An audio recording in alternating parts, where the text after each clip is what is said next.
Nerdrotic.com.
Welcome, everyone, to the Nerdrotic Nooner. As I put my headphones on, I don't know why, so I can hear myself.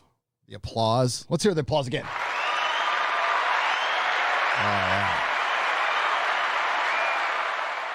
Hey, it's been a while since we did a Nooner. This is more of an afternoon delight. Evening delight for some of y'all on the West Coast, but the sun is still shining here in, oppressed. I was going to say sunny, beautiful Southern California, but it's oppressed. My shirt's caught back there. All right. Welcome, everyone. Let's see who's here. We got Ruby Rye, JD Cox, Vaughn Max, Sasquatch's imaginary friend, Eric Unraveled, Fat Freddy's cat, who's a member, Eric K and his wrench, just another red shirt and his wrench, Alcazador. We got Pinhead. We got Boat Die, Homeland Conspiracy, Marks 47, Davy JJN, War Wizard, Crusader. Oh, now it's going too fast. I can't. Oh, my. Hi, Graveyard Shift. I can see that. Mr. Insanity. U.S. Dutch Kitty. Sometimes the names stop. You guys are wonderful. Hi. Welcome. We got some stuff to talk about today. Award shows. You know, it's been, a couple weeks since the abysmal failure that was the Oscars, which was a giant kick in the nuts to Hollywood and a wake-up call that I don't think they were ready for. And while we get mixed messages, I mean, they are surely going headlong into the woke. I mean, that Disney leak that we'll talk about a little bit. We talked about it a lot on the Inquisition last night, but there's been an update. Disney has responded, and they're trying to spin it, which is very interesting. But they got caught with their pants down, right?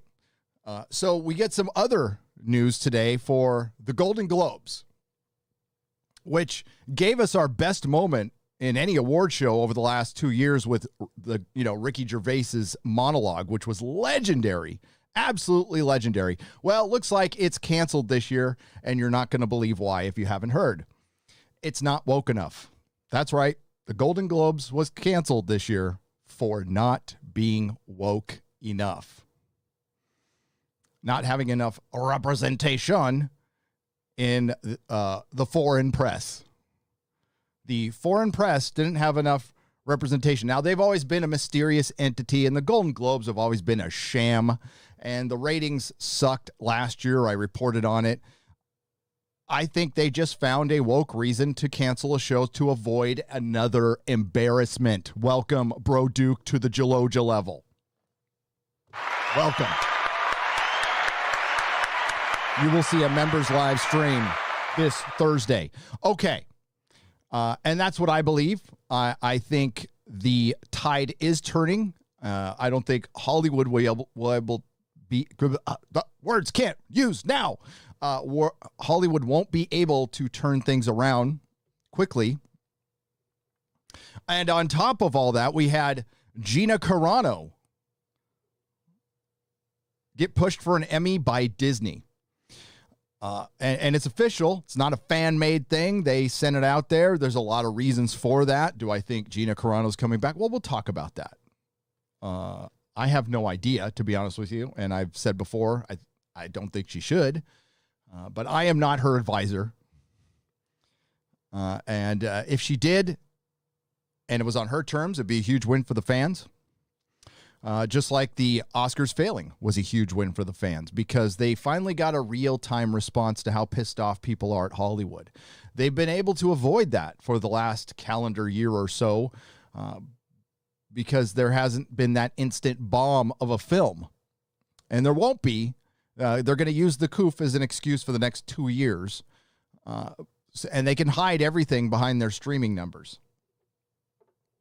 But as we, Doomcock and I discussed last night, Falcon and Winter Soldier most certainly had a drop in audience after it went full on woke in the second episode.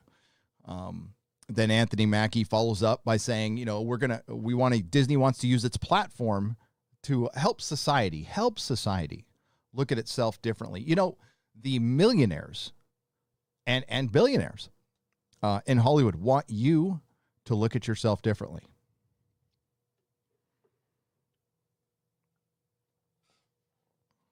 While they continue to look at themselves in the mirror, and the only time they don't is to, maybe use that mirror to chop coke on or something like that. Although I miss those days.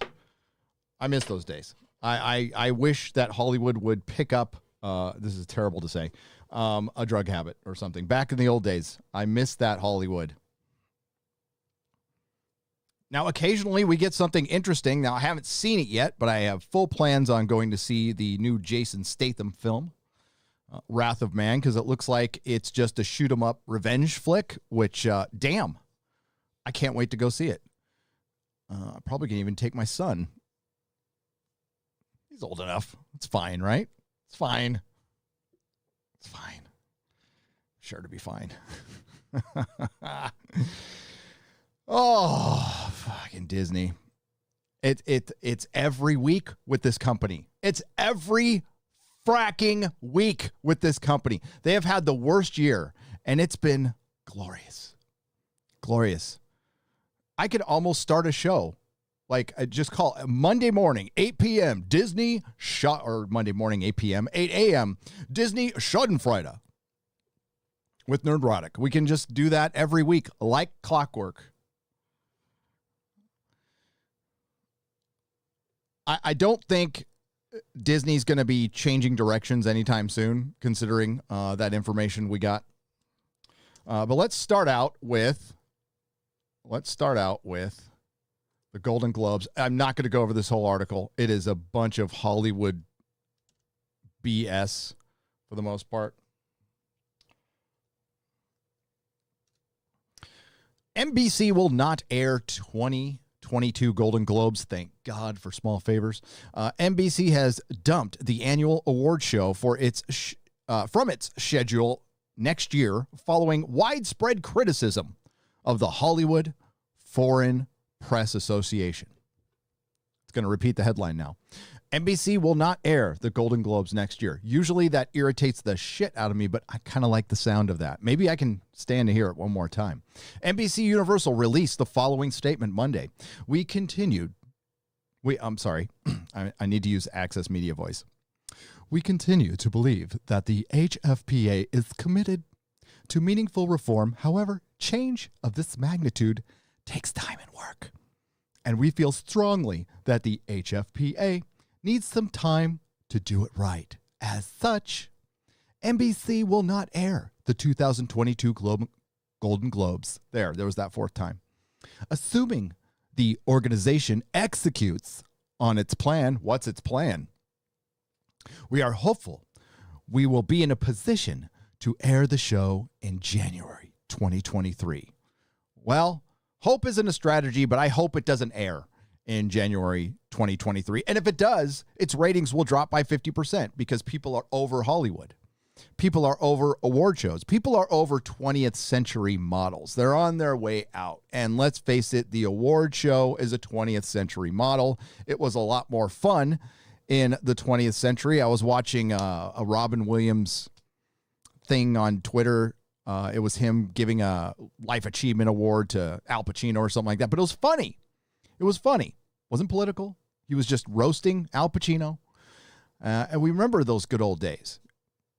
Ricky Gervais tried to bring him back, and he left.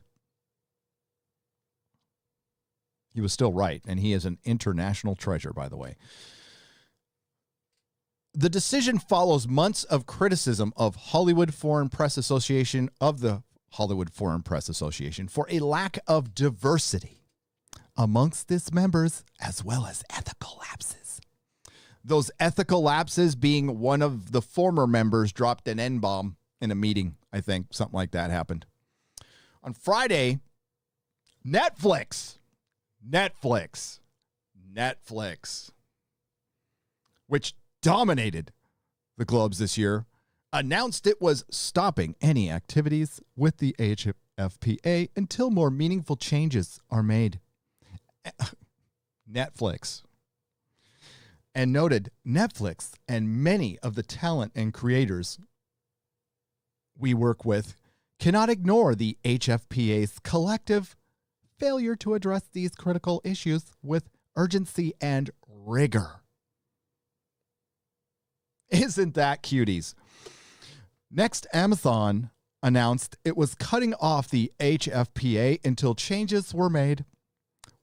We have not been working with the AFPA since the issues were first raised. And like the rest of the industry, we are awaiting a sincere and significant resolution before moving forward. Says Amazon Studios chief Jennifer Salk in a statement. She was just somewhere else. Oh, you know who follows up? I bet you can guess. Warner Media. Warner Media. Okay, so Netflix wants to separate itself from the Hollywood Foreign Press Association because it's not diverse enough and it's not woke enough. Netflix, who, you know, of course, purchased and promoted a movie that we still can't talk about to this day, but you all know what I'm talking about. Then Warner Media, who got rid of Ray Fisher, is going to join the boycott. A group of 100 publicity firms likewise said that they would continue to refrain from any HFPA sanctioned events until more meaningful reform was made. I skipped this paragraph because I wanted to end it with this. The move comes despite the HFPA announcing a slew of potential reforms last week, which were slammed as window dressing platitudes. Hollywood slamming anyone for window dressing platitudes. That's all you are. And you know who said it? Time's Up. Fracking Time's Up. The fraud of an organization, in my opinion, co-founded by Mrs. Jar Jar Abrams to obtain power, in my opinion. Exploiting real issues to obtain power, in my opinion. And prompted 3 high-profile studios to distance themselves from the organization. That's right. When the Spielberg anointed Jar Jar Abrams or anybody in his sphere says something, everybody else follows. Then there is a bunch of, a goal is to increase membership of, I guess out of the 87 members, there isn't a single black member. Okay, that's, you know, that's Hollywood. It's all projection, folks. Even in the short time I worked there, which was very short, and I worked in the back end. I was basically the fry cook of Hollywood.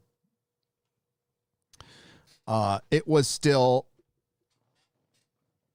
the most istanphobe place I have ever worked, and that includes the auto industry. The auto industry. Heard more N-bombs drop there. Saw the most adults crying in my life.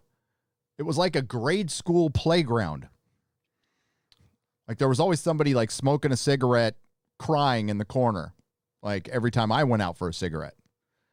It's like, what's wrong this time? Well, so-and-so yelled at me for not getting, Mars Needs Mom, the project in on time because everybody was clamoring for Mars Needs Moms. And then there was that time because, well, my NDA is out. Then there was that time where Technicolor had a contract with Paramount and they were supposed to do everything in-house, but they were farming it all to Bangalore, India. And part of my job was to train my replacement in Bangalore, India. Well, it didn't work out. And it didn't work out because there are cultural differences. I even had to take a cultural training course, which was the most racist thing I've ever seen until this Disney document. I can't even tell you. I've told the story before on YouTube, but I don't think I can now. I cannot tell the story now. Maybe I'll do it in a member stream of what I had to do in the cultural training seminar for India. So they're going to make some reforms, and look at all that. I just don't care. Hollywood is eating their own, ladies and gentlemen. And it's great. It's great. So they're going to reform the Golden Globes to come back to a million people, a couple of million people watching. Pretty soon, they're going to start live streaming the Golden Globes on their YouTube channels and not putting it on broadcast. And, it's over. It's done. Nobody cares. Nobody wants to see a bunch of pretentious a-holes congratulate each other on performances that nobody saw. There was a time when Hollywood was pretty fun. And there's still things like I'm enjoying Jupiter's Legacy for what it is. I think it's pretty good. It's well done. It's got a great showrunner behind it. One of the last great creatives in Hollywood, Stephen DeKnight. That guy can't do any wrong in my eyes until he does wrong. But anybody involved with Daredevil, the television show Daredevil, those first 2 seasons, which is the best thing Marvel ever put out, some of the best television I've ever seen. And Invincible's pretty good. I like it. And Nobody was good. So there's still like things that are good. They're flying under the radar right now, which is probably why they're good.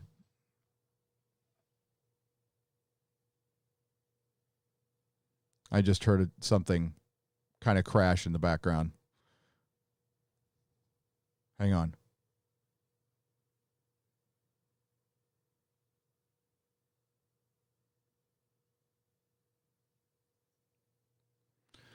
Damn it. Okay.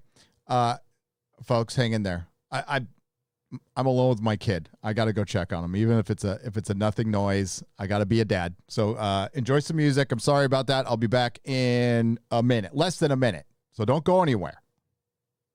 Don't go anywhere. You're just going to see a picture and hear some music.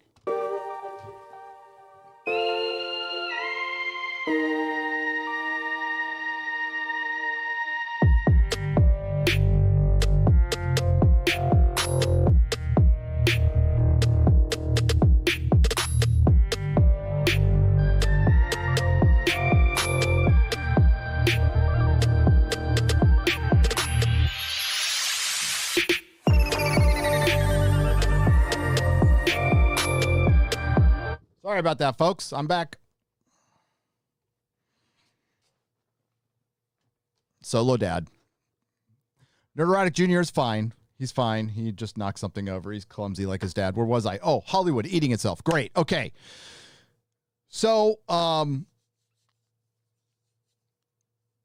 they're going to get their wake-up call this year.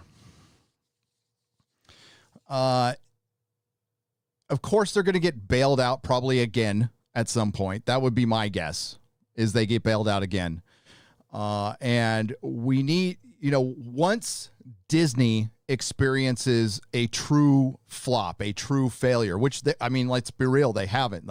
Everything they were rolling out was succeeding for the most part. Like The Lion King. They could redo The Lion King and call it live action and make $1 billion worldwide. Captain Marvel made $1 billion. Those days are gone.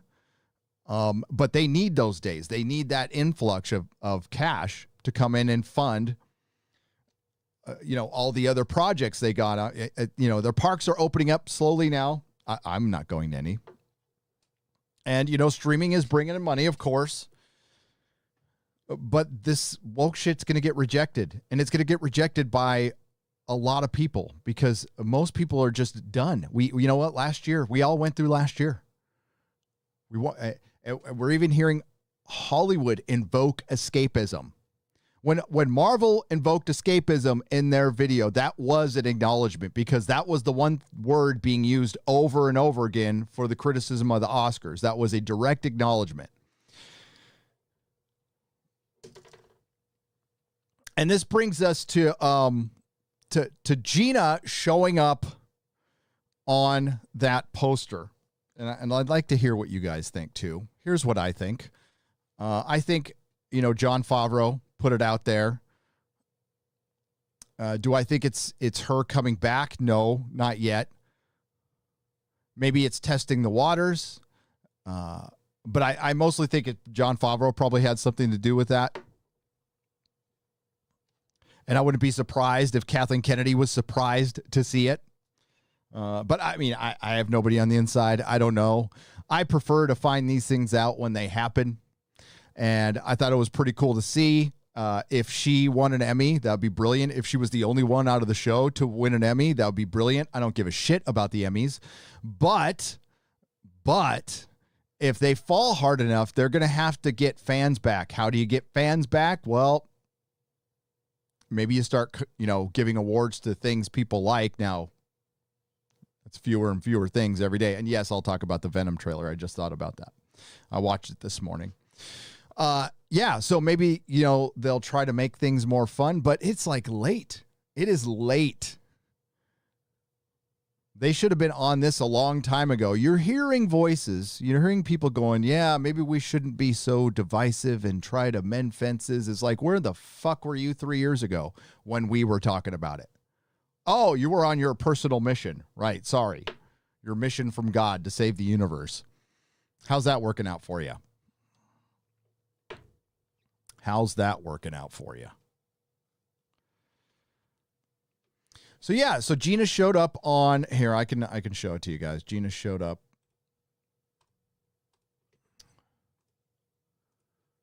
on it was a for your consideration. All right. An industry thing. And usually these go up inside like Hollywood Reporter. It used to be an ad, but now it's an ad on a website. There it is right there. So it's small here. I can blow this up a little bit. Can you see it? Yeah. All right. So supporting actress Gina Carano. It's interesting that she's the only one there. I think there was other ones eligible. I don't know. I don't care enough to look into it. We can see what John says. Walt Disney Company and Lucasfilm are pushing the Mandalorian actress Gina Carano for an Emmy nomination after the company fired her and described her behavior as abhorrent and unacceptable. The post seen below was a screenshot from Warrior Priest Jim podcast. It reads that. Following the social media post, Lucasfilm fired her. Yeah, we know. Okay, so here we go. Despite this, CNET reports a poster surfaced on Sunday from Disney featuring a list of actors they were promoting for Emmy Awards. Carano's name is listed under supporting actress. Twitter user Price of Reason shared the poster. Go follow Price of Reason. Good guy. He wrote, Gina Carano has been proposed by Disney for Emmy consideration, supporting actress on The Mandalorian until we see a public apology, a Gina rehiring, and Kathleen Kennedy stepping down at Lucasfilm. This is just a plot to silence disappointed Star Wars fans. I mean, like, hey, I ain't going back. But yeah, that's a good point. If they're just throwing the name up there going, okay, look, we acknowledged her, but we're still going to move on. I don't care. Now, I have been very upfront about my feelings. They're not there. They don't exist. I don't even get, I laugh, but I don't get upset by anything. Unless they come out and attack a fan, I don't care. When they talk about Bad Batch or whatever, you can have it. You can freaking have it. I don't care. You have destroyed any amount of affection I had for Star Wars. And you know what? I'm fine. I am just fine. I don't need it in my life. I just don't. There's a million other things to do. And Star Wars isn't that special anymore. It's just not. There is a million other things out there. And when you're rolling out freaking rocks and starships called Vessel and, you know, and Pablo Hidalgo being an idiot, like, I just don't care. You can have it.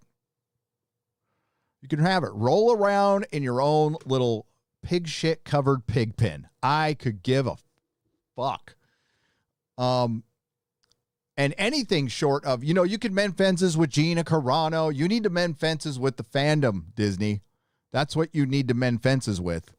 And until that happens, you know, sure, you're going to get people back. But as far as Star Wars hitting Star Wars is dead. Star Wars is dead. As far as Disney Star Wars hitting the stratosphere again, good luck. Patty Jenkins, Rogue Squadron.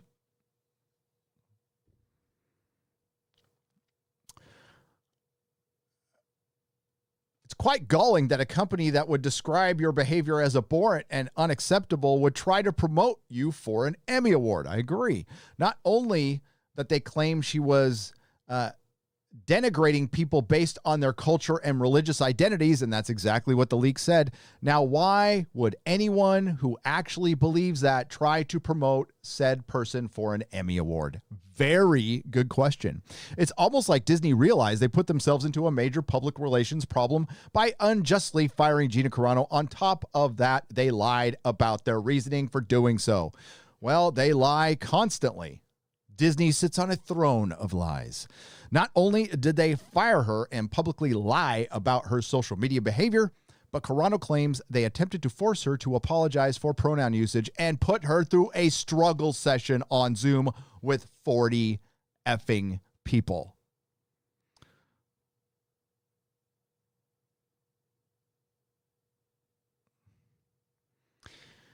But Disney wants you to be more inclusive and diverse, and it doesn't want you to question anything about their new policy of racism. Their racism training policy has recently they talked about it. Let's go there. This is there's a lot to talk about, and then I don't think there's a lot to talk about. John makes a great point. I know a bunch of people. Listen, I want a happy ending. Everybody wants a happy ending, especially on a Nerdrotic Nooner. Ho!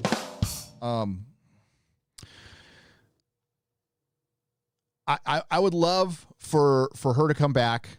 That would make a lot of fans happy.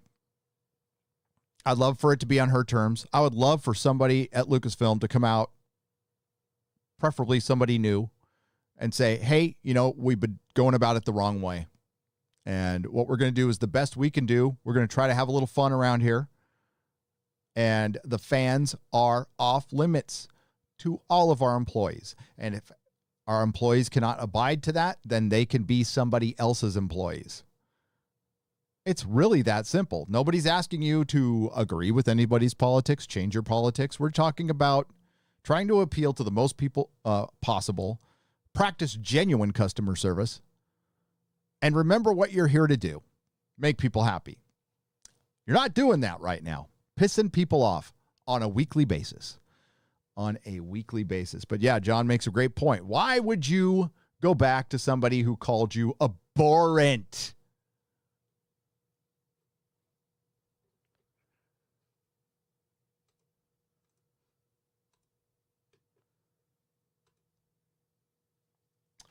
Let's see if I could find.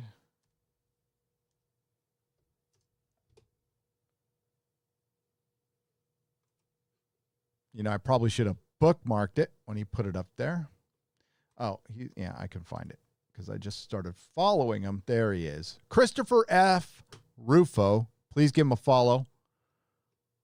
There it is, right there. Okay.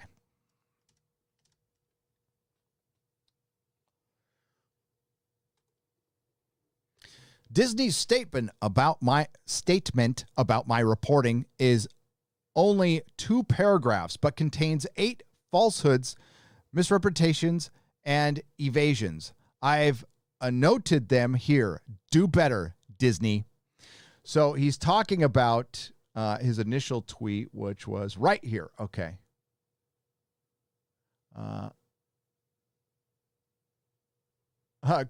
Dave Rubin says, Chris has just been named starter on the 2021 non-woke all-star team. I agree. Disney has released a statement claiming that my reporting distorted their anti-racism program. This is false. I published direct quotations, contextual screenshots, and the original source documents in their entirety, and that's what he did. He really just, what he said is, here's what I am about to show you. Disney used things like white fragility. Disney used things like individuality and timeliness are white supremacy. Brent Hosler, welcome to the Geloja level. Member stream Thursday, 10 a.m. Pacific time. All right, here is Disney's acknowledgement. I don't know if that is that too big. That's too big. Here, we'll just do it this way, and I'll just read it to you. I got to move my mic a little bit. These internal documents are being deliberately distorted as reflective of company policy, when in fact their purpose was to allow diversity of thought. No. I'm not even going past that. Diversity of thought.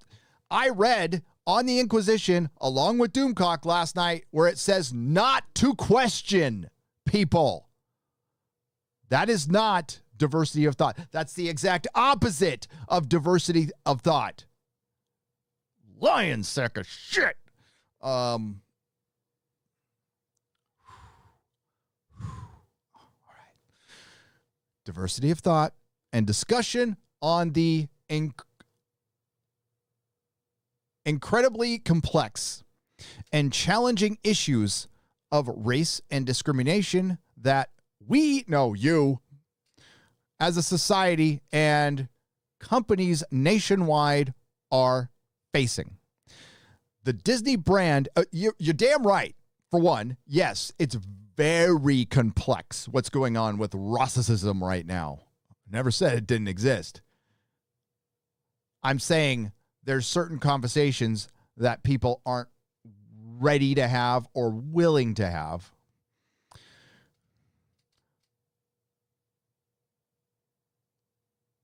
The Disney brand has a long history of inclusivity.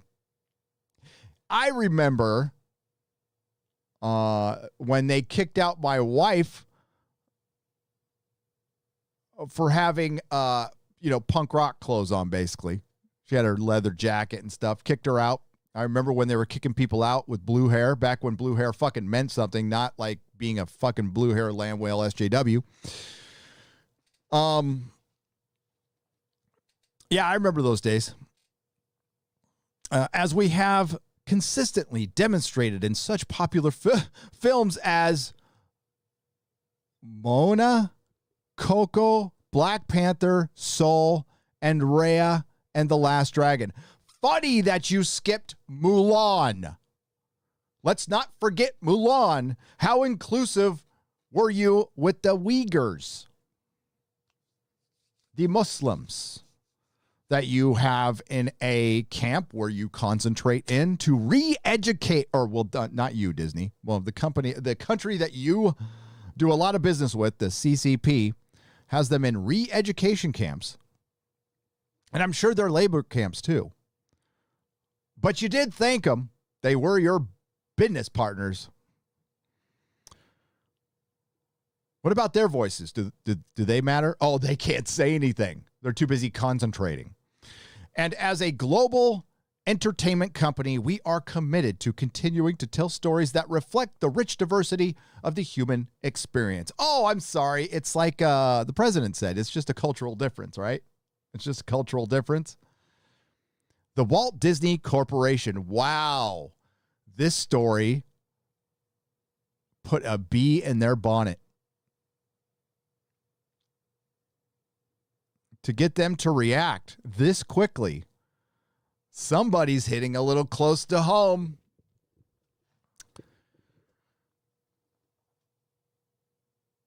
Disney's a complete disaster. They're a disaster of the company. This is why Bob Iger is fleeing. Kathleen Kennedy's a joke. Kevin Feige's gone woke. They're still good. There's still talented people working there. I don't know why.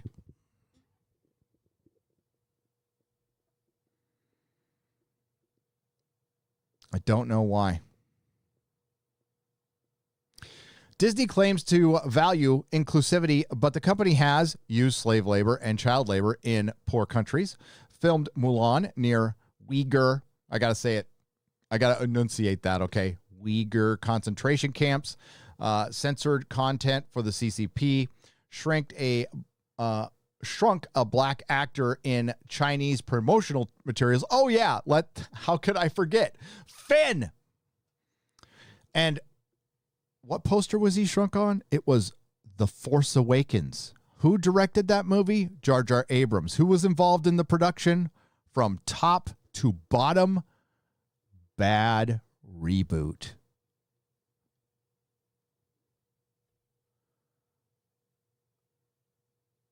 The Magic Kingdom is a house of lies.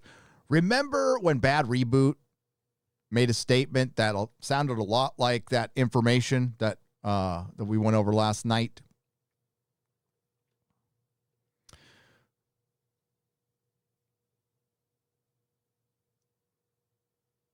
Well, it's because this thing has been around for a while. And I went over something in a live stream months before that, which was produced by a think tank that was paid for by the Roddenberry Foundation. That's right, Gene Roddenberry's son paid for a white paper, I guess, for lack of a better term, that instructed Hollywood what to write and what not to write. And it's reflective of what we went over last night in this whole inclusivity, diversity, which is basically racism training. Here, let's see. I'll just give you an example. If I can roll down here, we'll see if we can get to last Friday. Yeah, stuff like this.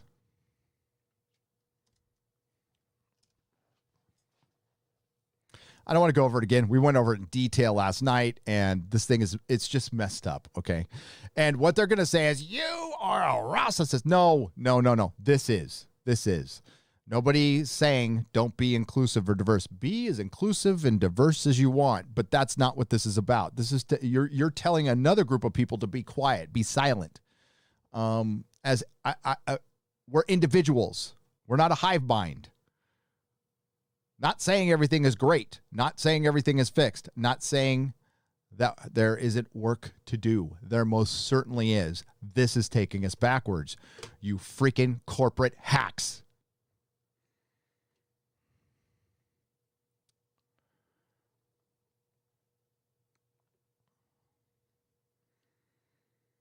So it's made the rounds. It's given Disney yet another black eye. People still buying their stock, though. I don't know why. They're not. The only thing they have innovated that I find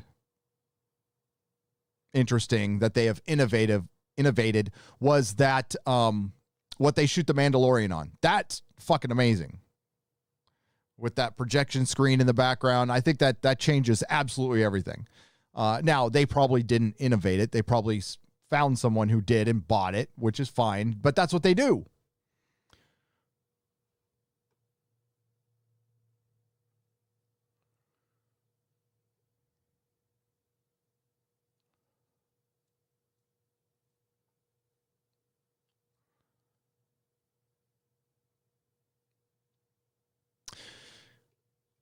Let's go to you guys. Freaking hypocrites, man. Hypocrites.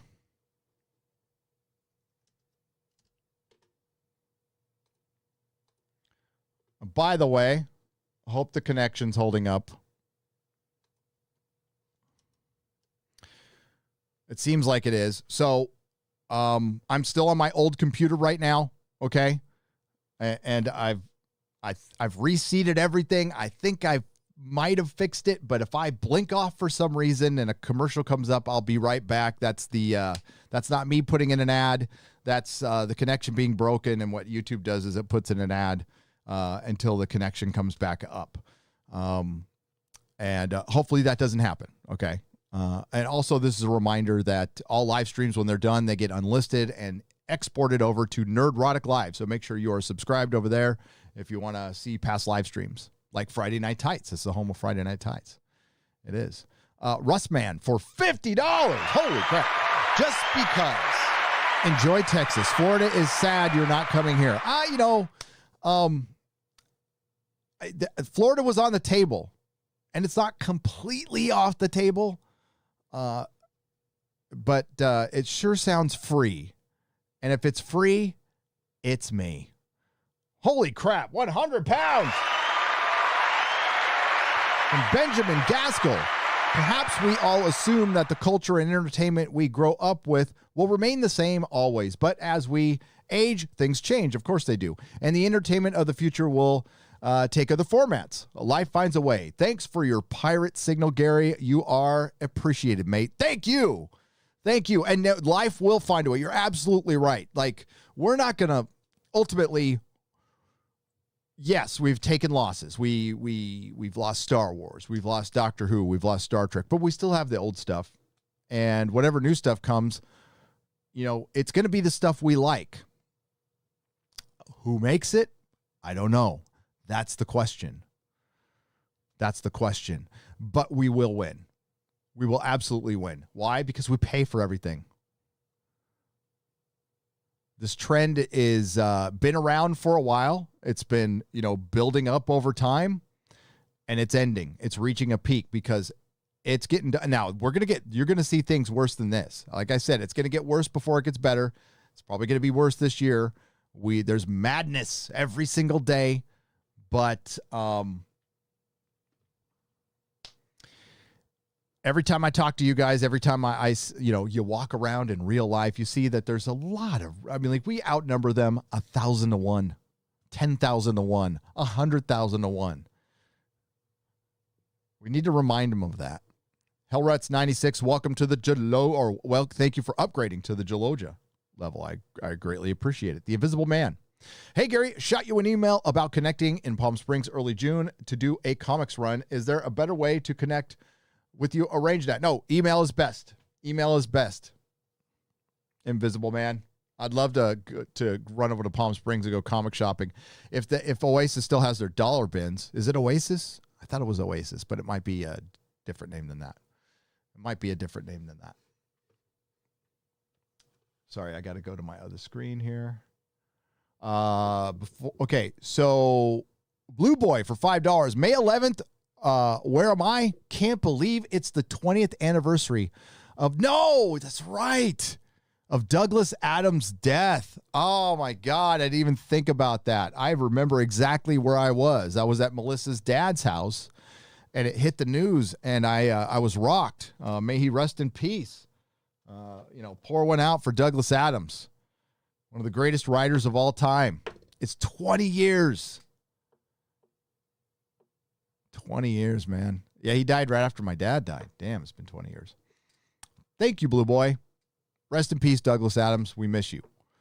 Timothy Sullivan for $5.01. Disney promotes Gina for an Emmy. Clearly, Kathleen Kennedy is totally fired now, right? No? How about now? Or now? Well, she currently works there. As far as I'm concerned, she currently works there.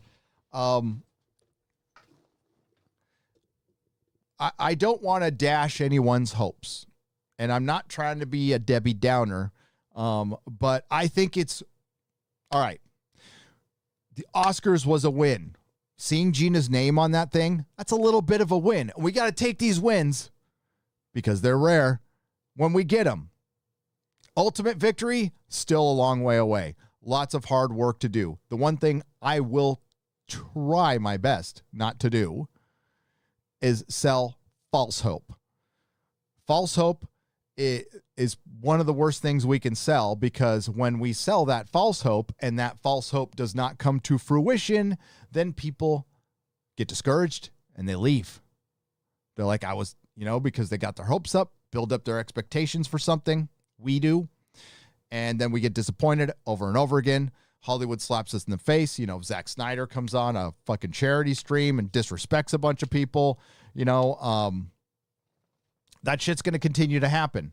It doesn't mean we shouldn't try. It doesn't mean we shouldn't try new things. It doesn't mean, fences can't be mended at some point, right? A lot of work has to be done before that. But we want to avoid the black pilling, because that's just giving up, And listen, if you're done, you each make your own individual decisions, and you're like, hey, pop culture isn't worth my time. But just keep in mind, this is our culture. We're talking about our culture, our pop culture. Maybe take a break for a little while. I do. This weekend, I took a break from it. Watched a bunch of Babylon 5. It was fucking awesome. And Jupiter's Legacy. And every time I went over to start watching Invincible, I'm like, I want to watch Babylon 5. I hope whatever happens, Gina Carano will still make her independent film with Ben Shapiro, says Kit Kat for £5. Oh, she's obligated to that, and that is the next thing she's doing, I believe, and no, she's still going to do that. Disney can wait. I think, when people go to Hollywood, when I went to Hollywood, I wanted to do my own thing. That was what I ultimately wanted to do, was my own thing, and that's what everybody wants to do there. Now, everyone who goes there ends up having to work for Disney. That's why I think it's so damn funny when I hear the actor from Shang-Chi or Brie Larson say, I'm going to use my platform. Listen, sweethearts, it's not your platform. You're a hired gun. It's Disney's platform, and you're going to say whatever they tell you to say, whether it's when you're behind the camera or you're at home on your YouTube channel. It's not your platform. Honestly, this isn't my platform. This is YouTube's platform. Believe me, if it was my platform, there would, I don't know. I'd say some more stuff. But it's not. I get away with what I can. So everybody goes to Hollywood to do their own thing. There's always a script. There's always some other, but you end up like, hey, I either don't have the talent, I don't know the right people, so I'm working for this other company. Gina has an opportunity to do right now what A-list actors are dying to do: direct, produce, write, and star in their own thing.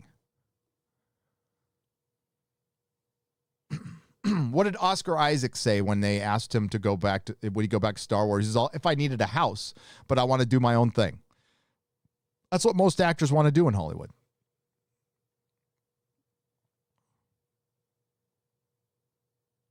Like if somebody came to me and said, hey, we want you to be a part of this network.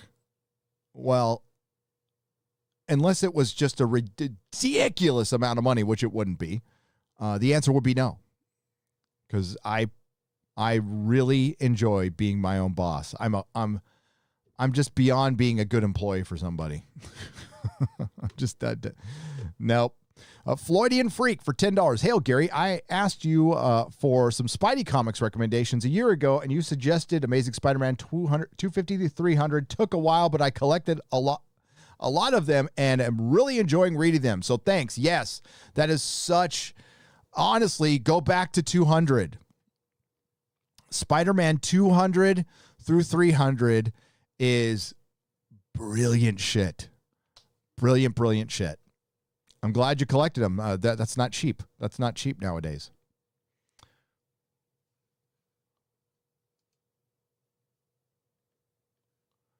Sorry, I'm refreshing. God, it's holding up. I'm so happy about that. Now, will it hold up for Friday Night Tights? I don't know. Not Ginger for $5. I just got here. What's going on? Not much. Anyway, I wanted to commemorate 1 year since I became a member. Glad to support such a cool dude who has in turn supported me. Thanks. It's my pleasure, Ginger. It's good to see you. Thanks for being here. Thanks for the donation on the Streamlabs side. Oh, yeah. Oh, Venom trailer. What'd y'all think of the Venom trailer? It wasn't good. It wasn't. I mean, like, I love Tom Hardy. I do. Like, he's probably my favorite actor right now. I liked the first Venom movie. It's like they made a movie in 2004, put it in a time capsule, and released it in 2018. I didn't mind it. It wasn't great. You got to think about it, though. And it's too bad the director didn't come back, because that was a hell of an achievement. Principal photography, 1 month. 30 days. 30 days. They filmed it right near my wife's former salon. So I thought the movie was okay. I did. I thought it was fun. Wasn't filled with identity politics. Pretty much that. I'm going to like your movie if it's not filled with, like, just a bad movie. I will take just a fucking bad movie right now. But the trailer... The humor was terrible. It was terrible. It just, none of the jokes landed. That being said, it doesn't mean it's going to be a shitty movie. Well, I mean, it's probably going to be a shitty movie, but it might be fun. And I did like the Sam Raimi Daily Bugle logo, though. I did whoop for that. I did. So yeah, not the best trailer. I wouldn't have gone with that.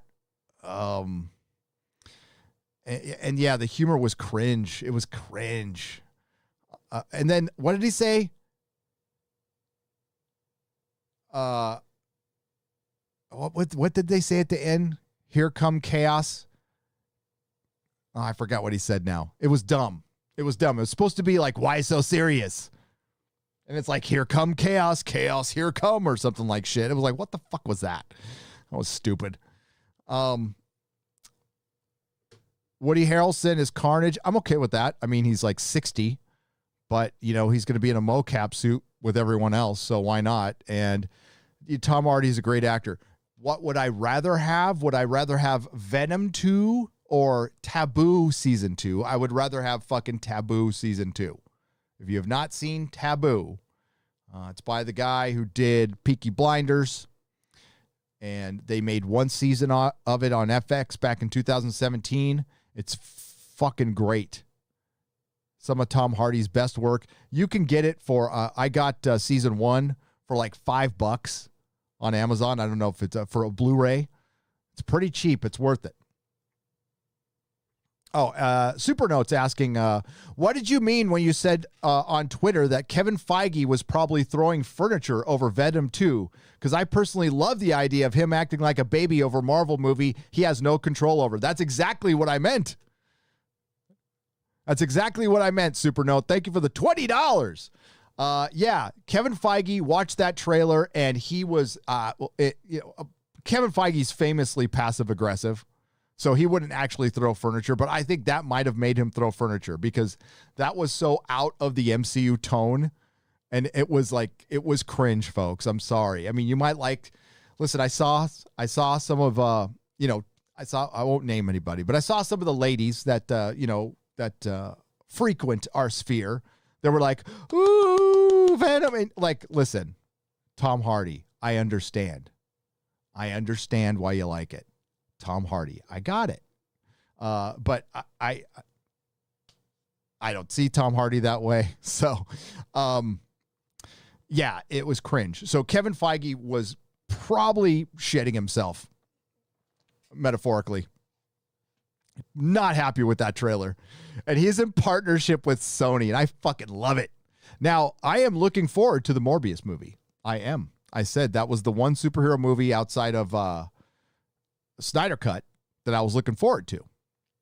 I will watch it. I will review it. And I promise you, I'll probably like Venom 2 more than I like the Eternals, for sure.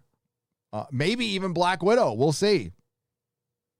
Black Widow's just a month away. Support Gina Carano tonight at 6 p.m. on National Geographic and give Disney a big FU, says Jason Platten for $5. Absolutely. Welcome to the rebellion. I do believe, shout out to Drunk 3PO. Drunk 3PO is doing a watch along on his channel. Excuse me. If somebody could verify that, one of the mods can verify that, and please, I'll send you over there after the live stream. Go support Drunk, and that's supporting Gina. If you want to do that, all for it. And of course, we're supporting my boy Jay. But thanks for that reminder, Jason. I appreciate that, buddy. Matt Splainer.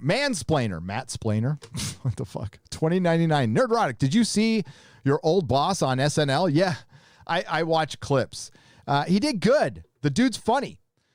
Think it's a sign cancel culture slowly dying? Maybe. Yes. I think that was kind of huge that he showed up. Elon, I used to work for Tesla. Elon Musk admitted that he has Asperger's. Of course he does. Everybody knew that. And he's the only CEO I've ever kind of admired. I love what he does. Fucking love Elon. I know some of the Johnny Depp people don't like him. I don't know anything about that, but I like Elon. It was a good company to work for. Long story short, I was just done working for somebody. It was me. It wasn't them.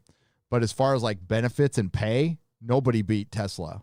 As far as a corporation, not even close. If you have the skills and you have an opportunity to work there, work for Tesla. Absolutely work for Tesla. You get free. All your benefits are free for you, and then it's like, $20. And I was like $50 for family and kids. Like, you can't beat that. And I'm like, vision, dental, everything. And then you get a bunch of perks. Like, there's tons of perks, and they'll stop work one day for a SpaceX launch. They did some cool stuff. They're always buying you lunch.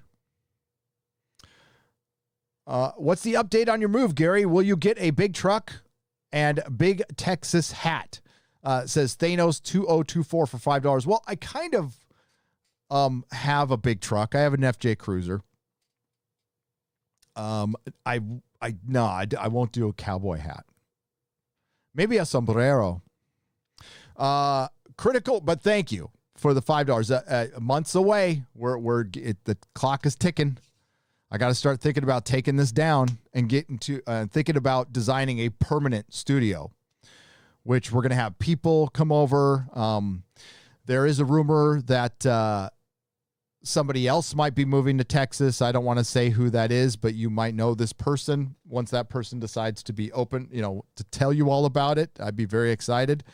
Comics Division lives in Texas. Eric July lives in Texas. Quarter Black Garrett lives in Texas. Carrie Smith. I think Carrie Smith lives in Texas too. I'll be interested to see in retrospect what the let them eat cake moment will have been for Hollywood before the inevitable downfall. Well, Critical Ramblings, did you hear today that the Guardian effing reported this, folks? Give me just a mo. And I got kind of pissed. But it's a fucking game to these people, man. It's a game to these people.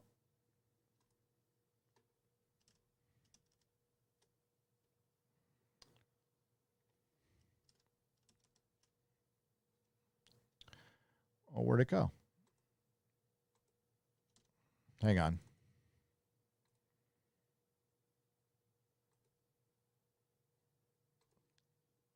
Hang on, I got to go back. Then to go article.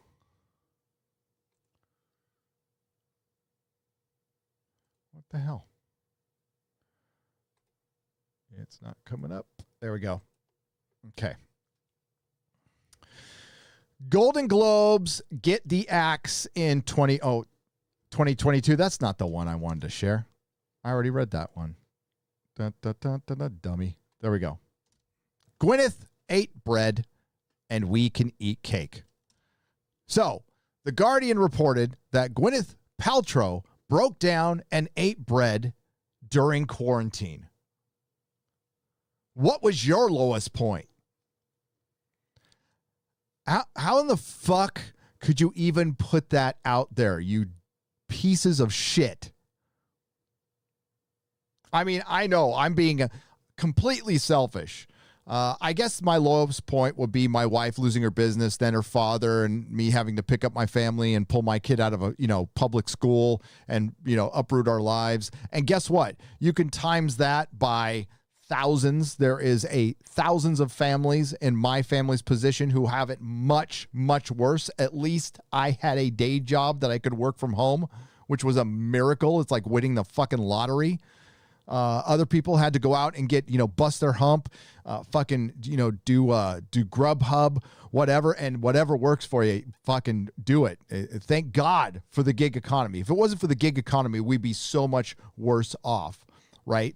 So these, but Gwyneth Paltrow, I mean, again, I'm being selfish. Gwyneth Paltrow had to eat bread, and she was probably depressed because her vagina candle blew up in her face.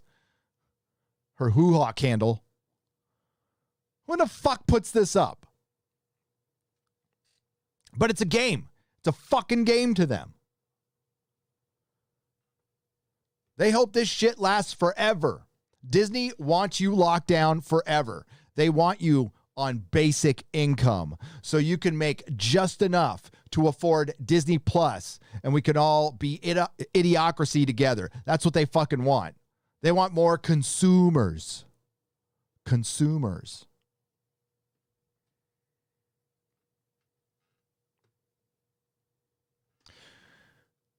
That is a good question. What is the let them eat cake moment? It's coming. It's coming.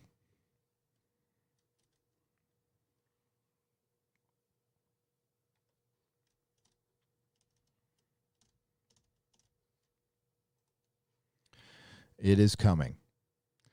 Clay Johansson says, "Hail, Gary. I bet Gina's name is on that Mandalorian Emmy promo because it's SOP. It's SOP to list the entire main cast. Oh, is it standard operating procedure to list the entire main cast? I wouldn't infer Disney's goodwill here. I wouldn't either. But if they were, then Agent May, I think, would have been on there.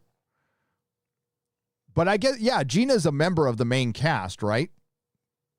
But Agent May was in a lot of episodes too, but she was more of guest star, like Gina's recurring role from the last season. Yeah, I don't know how it works, Clay, but no, Gina ain't coming back. She's not coming back. Like, have they asked it? Like, I don't know. I know nothing on that stuff. I know there's the rumors out there and shit. Some of them are believable and some of them I don't believe at all, right? But by all means, that's all Disney has. You know what? Disney Star Wars is Gina Carano. I'm saying it right now. It is Gina Carano. She's the only thing they have fucking going for them. She's the only thing that makes most of the fandom happy.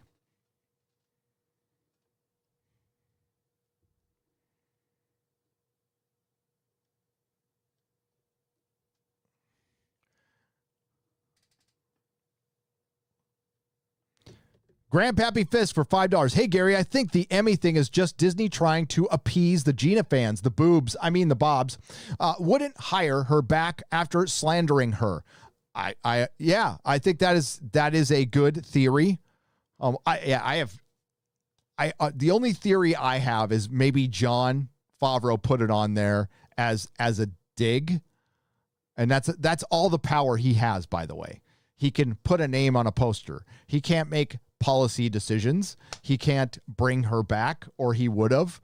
And as it stands right now, I haven't heard one single word from Jon Favreau in defense of Gina Carano.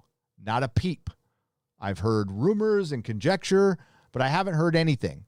The closest thing I've seen to somebody defending her wasn't Bill Burr.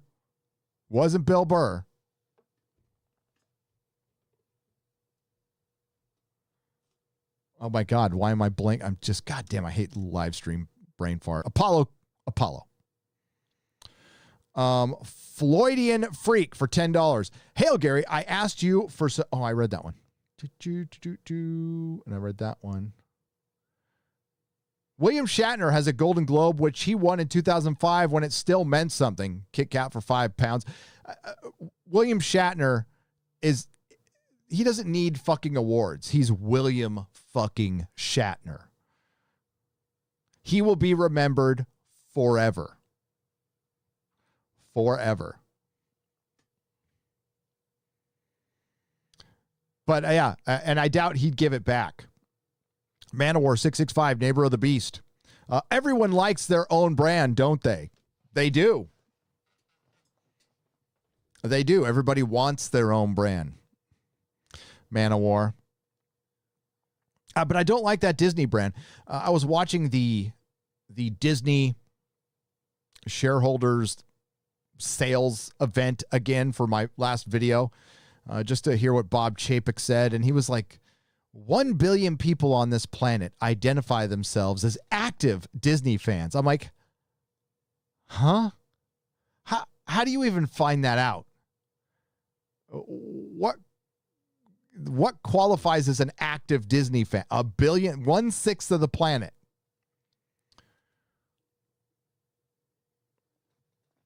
Then how come Disney can't sell fucking 50,000 comic books of Spider-Man? Smooth Jam California for £5. Someone was crying whilst working on Mars Needs Moms. Yes, true story. That makes sense. I was crying while watching it at the degradation of cinema I witnessed. Yeah, I watched that a lot. It's a dark, weird, bizarre Zemeckis movie. And I like Zemeckis. Andy Arts TV. Hollywood is going to down the drain. We need to start making our own ventures and media companies. We do. Yes, we need them to change. We need to make our own stuff, and we need to make our voices heard continually. And I'll tell you why. Hollywood needs competition, and it's you. And you guys need to be making stuff. I'm making stuff right now that's in competition with Hollywood and the mainstream media. And you guys are joining me here because I can do something they can't. I can interact with you. I can look over here and say, look, Marby Dog says Disney fans activate. And Levon Media, that movie is horrible, I heard. Yes, Mars Needs Moms is horrible. And I've seen it multiple times, and I worked on the Blu-ray.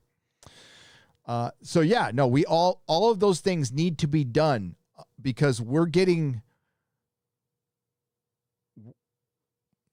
I want to choose my language carefully here. No, I don't. We're getting new converts. We're waking up people every fucking day.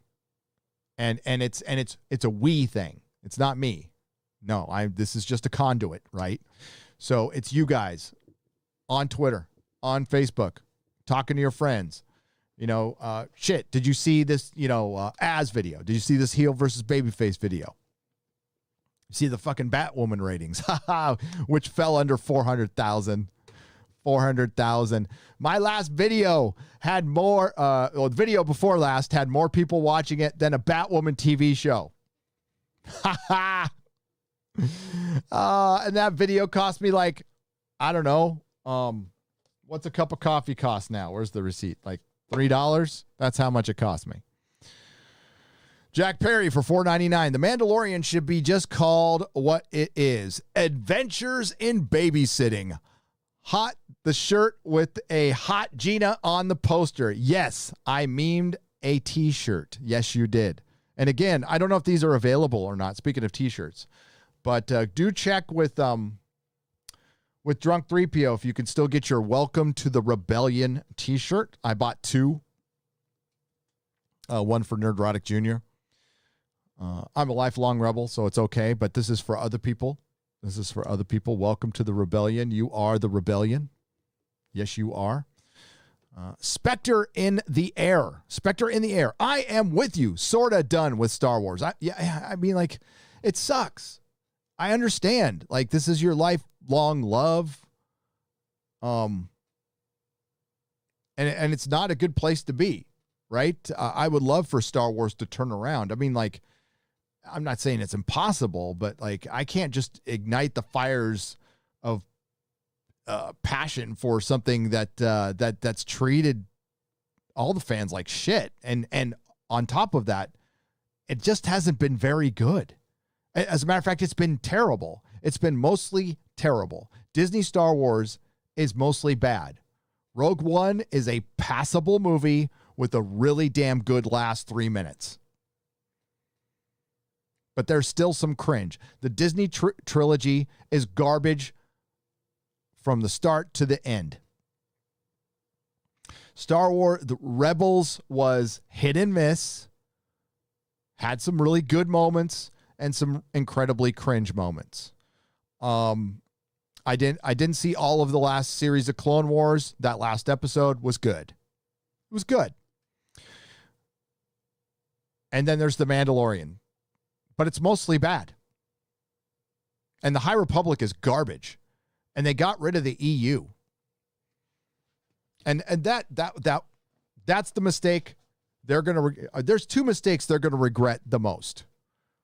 But I think getting rid of the EU is as bad as not putting Han, Luke, and Leia together in a movie and basically clickbaiting the entire fandom to watch them through intersectionality destroy the three top characters, specifically the two white males that they wanted to degrade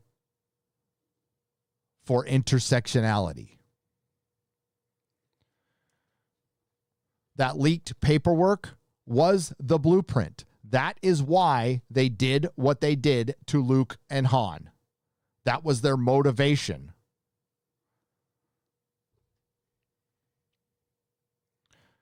Remember, it's to make things more accessible and relatable.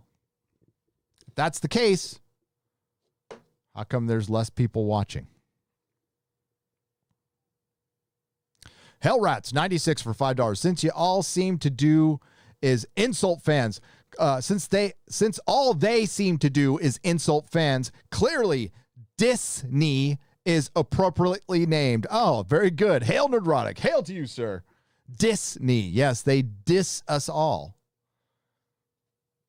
And they can suck dis. Nico Gray for $5. Hail Gary and hail chat. Hail chat, by the way. These adult pretenders, I love that this is caught on. I love that adult pretenders is caught on. If I have contributed anything to society, it is that actors are now called adult pretenders.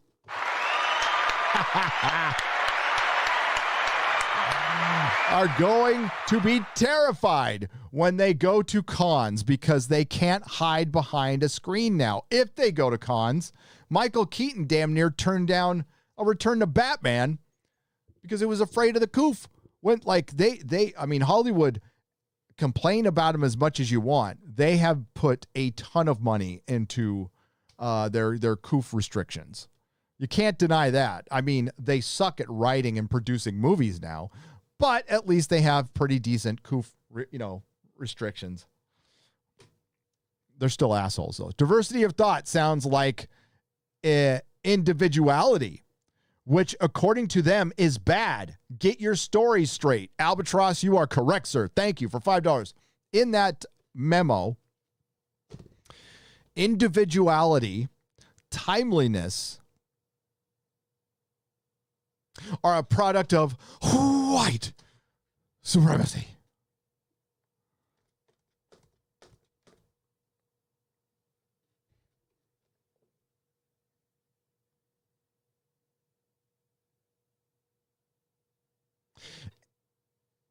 It's a bunch of motherfuckers who don't want to work. This is just people who don't want to work. That's all this is. It's an easy sale. Communism's an easy sale, and Marxism to people who don't want to work. In theory, until it's actually put into practice. And then you're compelled to go to work. At least in capitalism, you can be lazy. You won't get shit, but you can be lazy.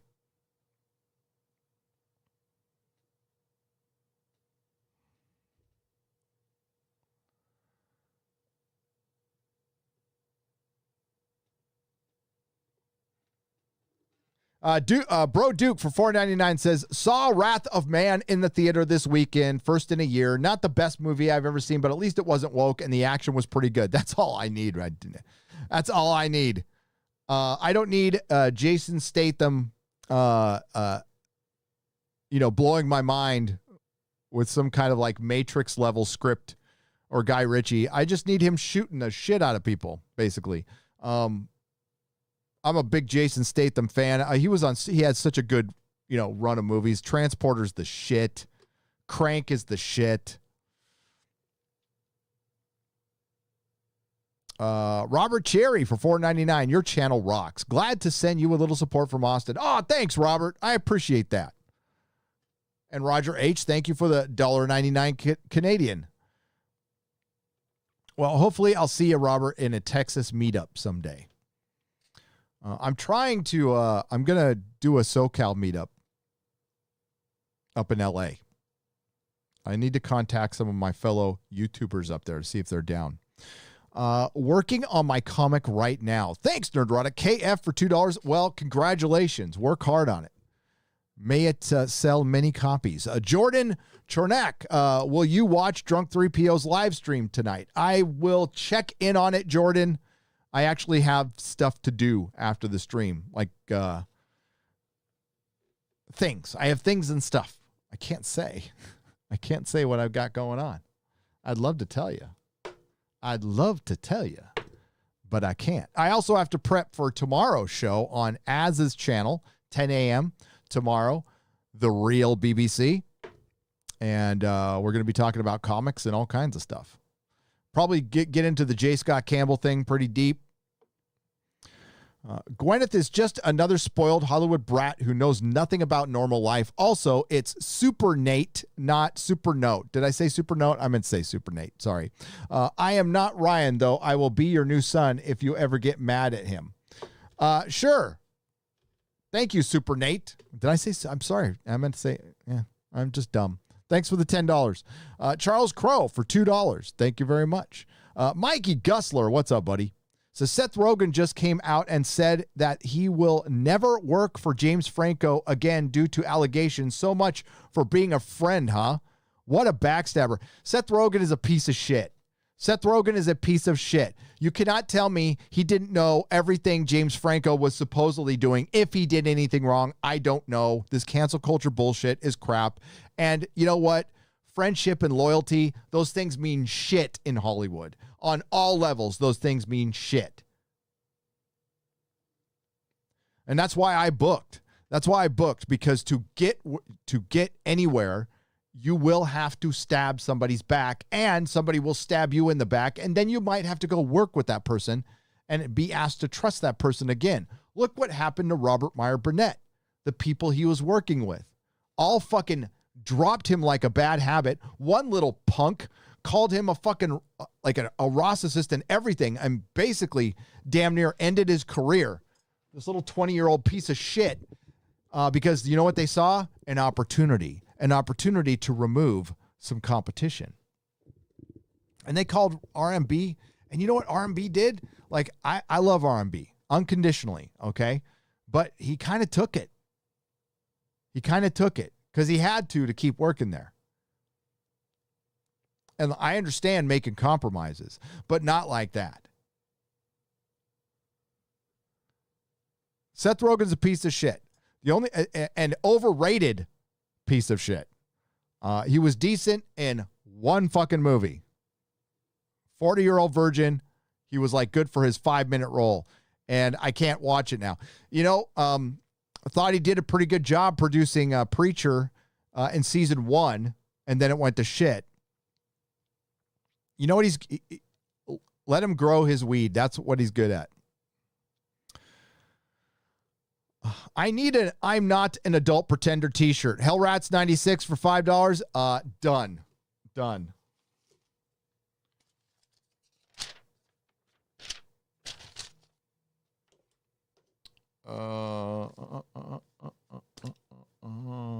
I need to write that down.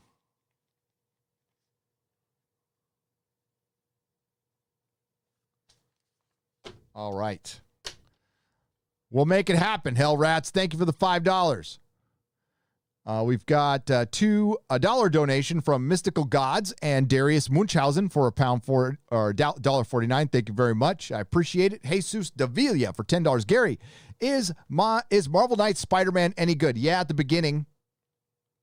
At the beginning it is, and it's affordable.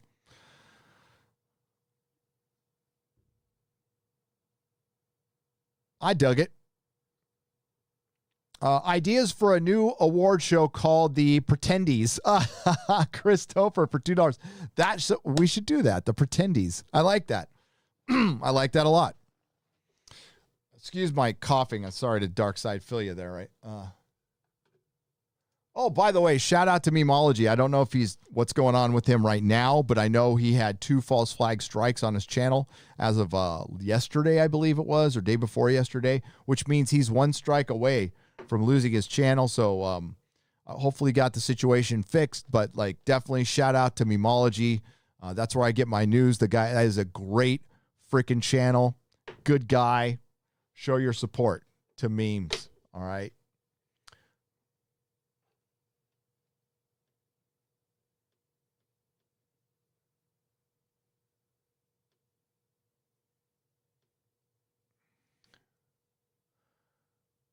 Just a mo. Weston 487 for $5 on the donation side. Much love, Gary. Love everything you do. Wow. You and the rest of the community opened my eyes to all the dumb wokeness in today's entertainment. See, we're still waking people up every day. New people coming in. I was a new person. I didn't want to believe it was going on. It did. Holy crap. What the hell? Oh my God. Hang on. It didn't pop up for me. Why didn't it? George. I hope you're feeling better, buddy. George Moilo. $500. George. Oh. Life is too short for cheap toilet paper, pronoun queens, Disney, and critical race theory. Hollywood's cheer squad is a witch's brew of stupidity. These bespoke woke ideas are the custom crazy pushed by radicals like Kathleen Kennedy, Brie Larson, and Biden's 3 NPCs with bad code, bad hair, and dick envy. Dick envy, which, George, that's what a lot of the intersectionalism is. It is straight up dick envy. And listen, it's pretty awesome. Gotta say, being able to pee standing up, I get it. But most women aren't like that. Most women don't have dick envy. Step up, stand tall, stomp out fear, live life. Hail Nerdrotic. Hail to George. Always bring it, Jesus. Jesus Marimba. Thank you, George. I appreciate you. This episode is produced by George Moilo. And I hope you're feeling better, man. I know you were a little under the weather. Once again, George is an author, and he went through a harrowing experience as a child. He was kidnapped, and he wrote a book called Scarred. It's available on Amazon. If one of the Modrotics could put the link in the chat often, I would appreciate it. If you guys have a chance. And again, thanks, Modrotics. Thank you to the Modrotics. It's a thankless job. You do great. You do great. We appreciate you. Richard E. Normus for 5 Canadian pesos. Tim Tebow is back. Oh, my God. Skip Bayless must have a Woody right now. And Jeremy, that's right. See, I was really into the sports ball not too long ago until the Chargers left. So I know all about the Tim Tebow saga. And I know Skip Bayless loved Tim Tebow. And apparently Jeremy did too.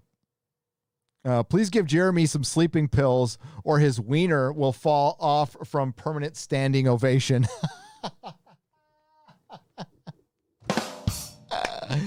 Yeah, I don't listen, Tim's Tebow seems like a nice guy. Guy can't throw a fucking spiral, but he's going for tight end. So I think that might be good. That might be a good position for him. That's what he should have done 5 years ago. I took my wife to, how do I pronounce this? The Magionis for Mother's Day to have a little lunch sitting down at a table. The restaurant was packed and had people waiting outside to get in. Texas is wide open for our pleasure. Oh, Phoenix Tangent, that is awesome to hear. Thank you for the $9.99. Happy Mother's Day. Everybody who's a mom, who has a mom, who's lucky enough to still have a mom. I know some of you don't have your moms around. I'm sorry to hear that. Happy Mother's Day. Yeah, I'm glad I was able to visit my mom in her room for the first time since I moved down here. For the first time. Without a mask on. It was nice. Best time is now for $9.99. Hey, Gary, do you think the new Soups movie actually gets made or dies in production hell? Warner Brothers hasn't been particularly smooth with production in recent years. Oh, it's years away. Flash may have started production. We're not even sure, and it's been 6 years. I think there's a possibility it doesn't get made. I'm not saying a good possibility. I want it to get made. I want it to get made. And I want it to be shown for what it is. Empty window dressing platitude. That's all it is. Coming from a company that just dismissed Ray Fisher the way they did. And even the woke access media is saying the same thing, like a black Superman feels a little questionable with what you did to Ray Fisher. Fire Knight 013. Only thing worse than false hope is lost hope. You're right. You're absolutely right.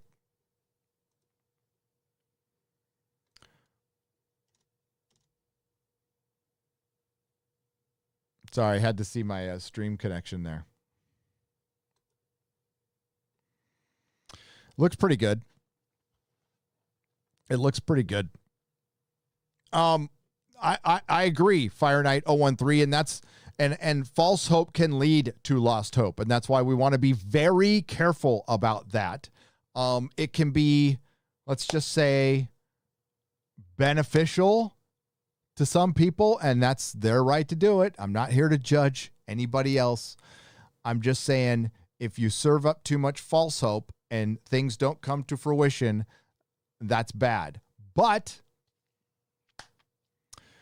with Gina Carano being asked back, honestly, the thing I have heard the most is people don't want her to go back. I could do something. Gina Carano, but the thing, Gina Carano goes back to Disney Star Wars and she can act like Gina Carano. She can, again, follow whoever she wants, interact with whoever she wants. She can go on a drunk 3PO live stream. She could come on a Friday Night Tights live stream. And not get reprimanded by Disney and then go play Cara Dune so they can make more Cara Dune action figures for little girls and boys to play with. There we go. I got my Cara Dune action figure right here. One of them. One of many. All bought secondhand, by the way. I don't give Disney my money. I think that is a victory for the fans. Absolutely, yes. I do. Will it get me being excited about Star Wars again? Well, I'd support Gina. I would support Gina. I would. But why would she go back? If anything, it would be for the fans. I think she would not do it for her. She doesn't need it. She's going to make more money now than she ever made before. She's a bigger star now than she ever was before. She's got fucking street cred. She's got street cred. And that shit you can't buy. That's stuff. She's got what most A-list actors are dying for. She has creative freedom and street cred. And she told a giant billion-dollar corporation to go fuck itself, basically, and live to tell about it. While you got the little conformists and the little asshats in Hollywood just doing whatever daddy corporation tells them to do. And then they want to say it's their platform. Wow, I'm in a Shang-Chi movie. I'm going to bring change to the world through my Shang-Chi movie.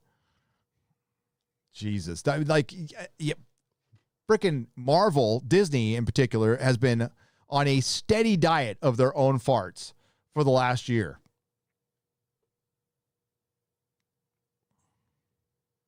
Hey, Gary, what are your thoughts on Jupiter's Legacy so far? So far, it's intriguing. It's a little slow. I can't really rightly compare it to the comet because they're mixing in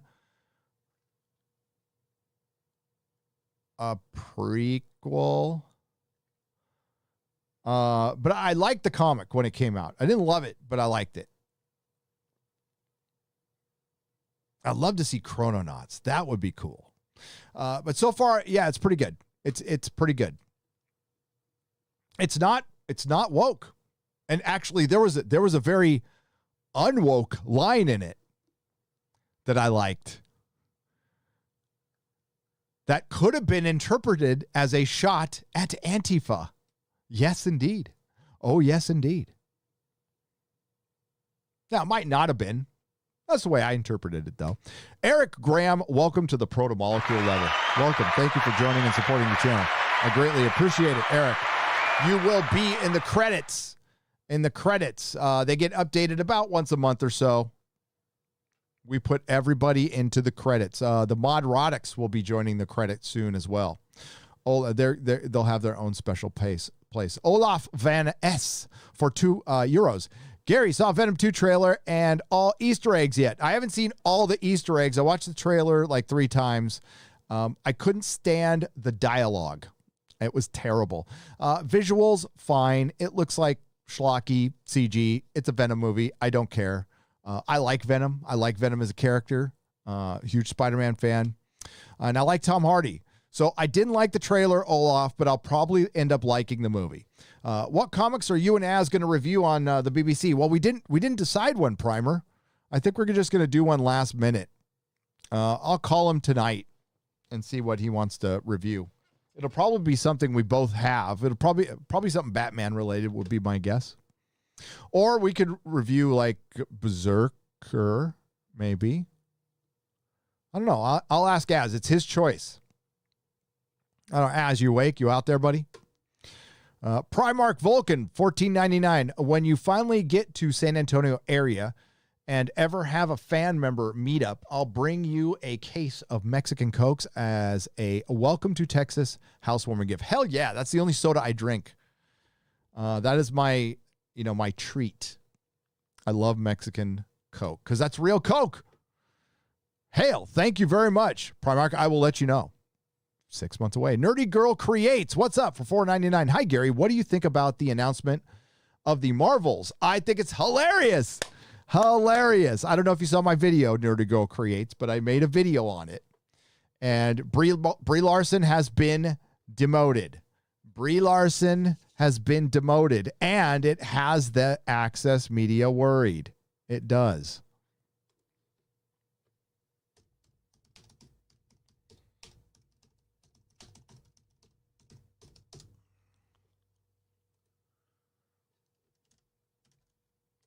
It indeed has them. Oh, I did it again.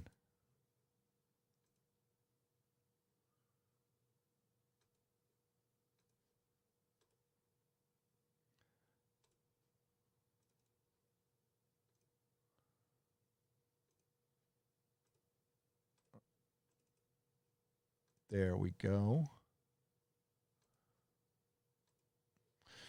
Captain Marvel 2's new title could sideline Carol Danvers too much. The title for Captain Marvel 2 is officially confirmed as The Marvels, but does that risk sidelining Brie Larson's? Carol Danvers in her own movie? Oh, no. Oh, no.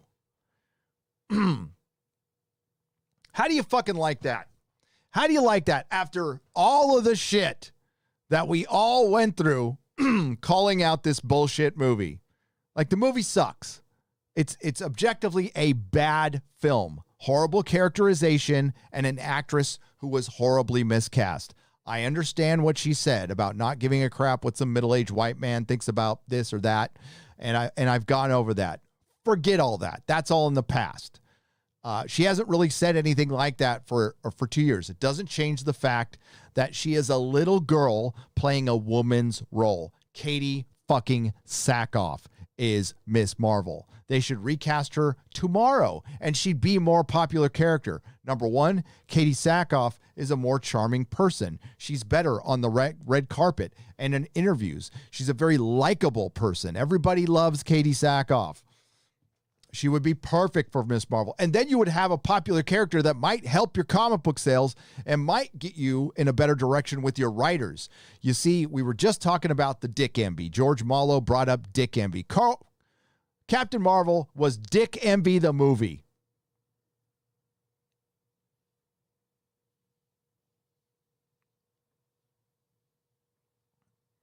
You want to have a female Superman, you have to have her act like Superman. Did Superman act like a sanctimonious asshole? No, he didn't. What makes Superman special? Is it his powers?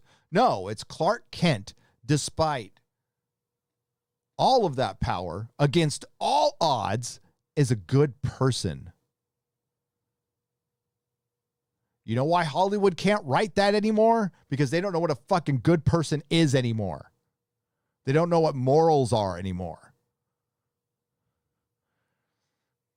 But after all this shit, after Rotten Tomatoes changing its entire website, YouTube changing its algorithm, Jeremy at the Quartering getting a shed, Jeremy from Geeks and Gamers making up 375 videos, they have now admitted failure. This is an admission of failure. I never have this problem with the video. I'm like, do I go with Marvel is doomed or Marvel admits failure? Either one would have done great. I went with Marvel is doomed. It's an old favorite. It works because they are. But this was an admission of failure. They admitted that Brie Larson isn't a compelling enough person to attract moviegoers to a now greatly reduced playing field, basically. The Marvel Cinematic Universe doesn't have as many cinemas as it had before. But it's a double down. It's a double down. See, if Marvel was smart, they would put Captain Marvel in with Spider-Man, Doctor Strange, Vision, fucking every Avenger you can possibly think of, except for smirking ass Tessa frackin' Thompson. Oh my God. I love Broomhilda. Valkyrie was one of my favorite characters growing up. Yes, I liked her metal boobs. I admit it. I don't care. I liked Broomhilda. I also saw her as the female Thor. She was the female Thor. And they cast her as Tessa Thompson. In Norse mythology. And then they put her in a 1979 roller disco suit.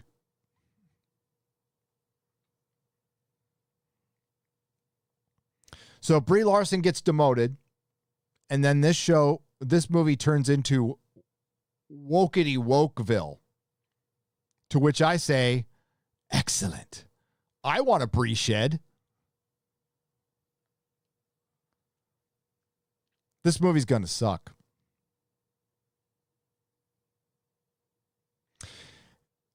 Is turning Captain Marvel 2 into the Marvels a good idea, or does it mean a lesser role for Brie Larson's Carol Danvers? Marvel comic fans were eagerly looking forward to the arrival of Carol Danvers in the MCU. Lie. I want you to quantify that statement. Where's your link? You show me where Marvel fans who were so excited to see Carol Danvers, but they weren't excited enough, the Marvel comic fans. You mean the ones who loved her so much they let her title get canceled 7 times? Those comic book fans? Okay. And Brie Larson's 2019 introduction certainly didn't disappoint. Craig LV. This is Craig LV.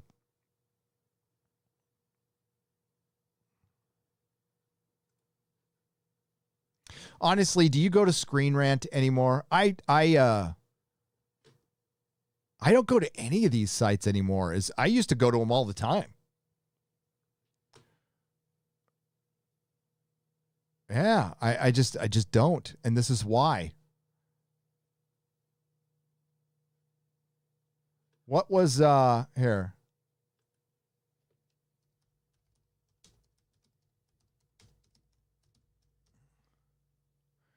I wonder if it was pretty protected.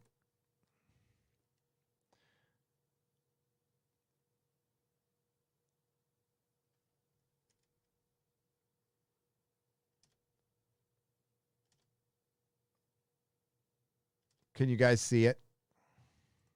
Yeah, okay. 45%.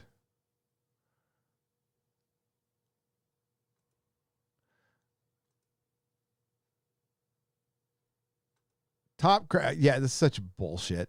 So yeah, audience hated it.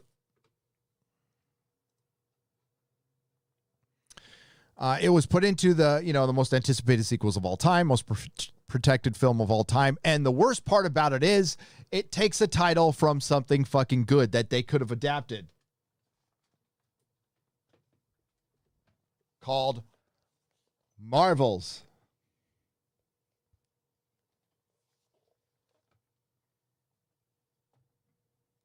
I think that book's it's $75. It's kind of worth it, by the way. It's kind of worth it.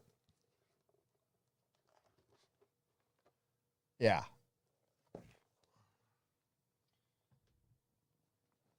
Okay. Oh, the name references. God damn, get to your point. I don't care. So they're worried. I'm not worried. I think this movie will bomb harder than the Eternals. But look for other people to be involved. They're talking about the Blue Marvel might actually be in this film. And I wouldn't be surprised if they do a multiverse kind of Marvel at some point, like the male version.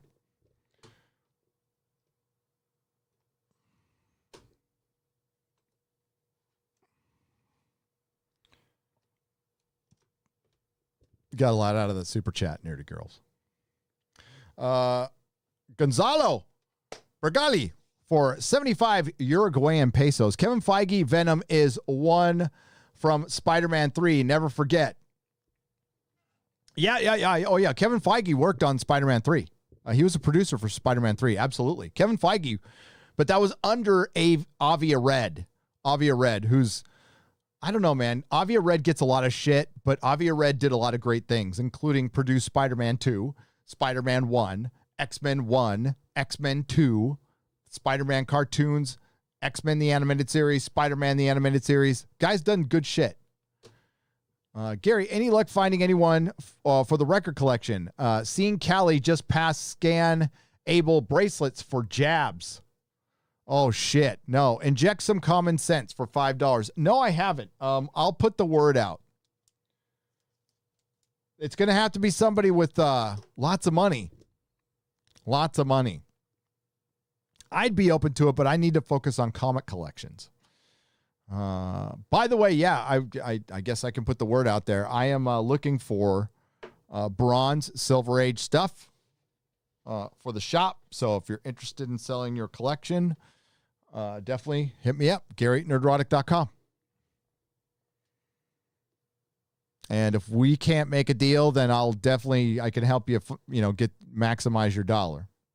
Howdy, true believer. We're loving our Nerdrotic hats down here in Texas since the sun has been back out. Swing by Comic Palooza this year. I will.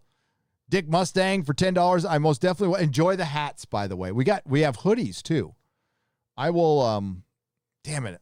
They're way on the other side of the house, or I would have shown you one. But yeah, we have hoodies available. We have Nerdrotic hoodies are available now. Next live stream, I'll show them off tomorrow on Real BBC. Samurai J, I could never find the super chat square up after Friday Night Tights. Where should I look? Love your channel. And what you do. Thank you very much. Nerdrotic Live, Samurai J. Nerdrotic Live. That's where all the super chat square ups go. I mix them up with Toxic Mailbag. I've got one coming out soon. I got a member stream that's coming out actually after this live stream. I'm going to make it public, and then I'll put this up a couple hours later. Mikey Gussler for $5. Did you see that Gal Gadot confirmed all of the rumors about Joss Whedon? I'm sorry, $50. $50. I say $5. Shut up, Gary. $50. Did you see that Gal Gadot, thank you, Mikey Gussler, confirmed all the rumors about Joss Whedon being abusive on set and threatened her career? This was reported back in 2018 with a bunch of other rumors, like Affleck wanting to cast the walk off the set. Might all be true, huh? I think they are all true. And Gal Gadot, remember what she said? This is what makes her more of an adult than Ray Fisher. She handled it on the spot. She did not let anybody talk to her like that. Even the very powerful Joss Whedon. So Gal Gadot, I got mad respect for Gal Gadot. I do. Warner Media is run by incompetent assholes. It's run by incompetent assholes. I'm sorry, is that toxic? You're incompetent. You announced a black Superman on Henry Cavill's birthday, or you leaked the information. You didn't officially announce it. That's Jar Jar Abrams. You got rid of Ray Fisher. You protected people like Joss Whedon. Oh, and Toby Emmerich, because I know Toby Emmerich is watching. I know something about you, dude, that if it ever got out.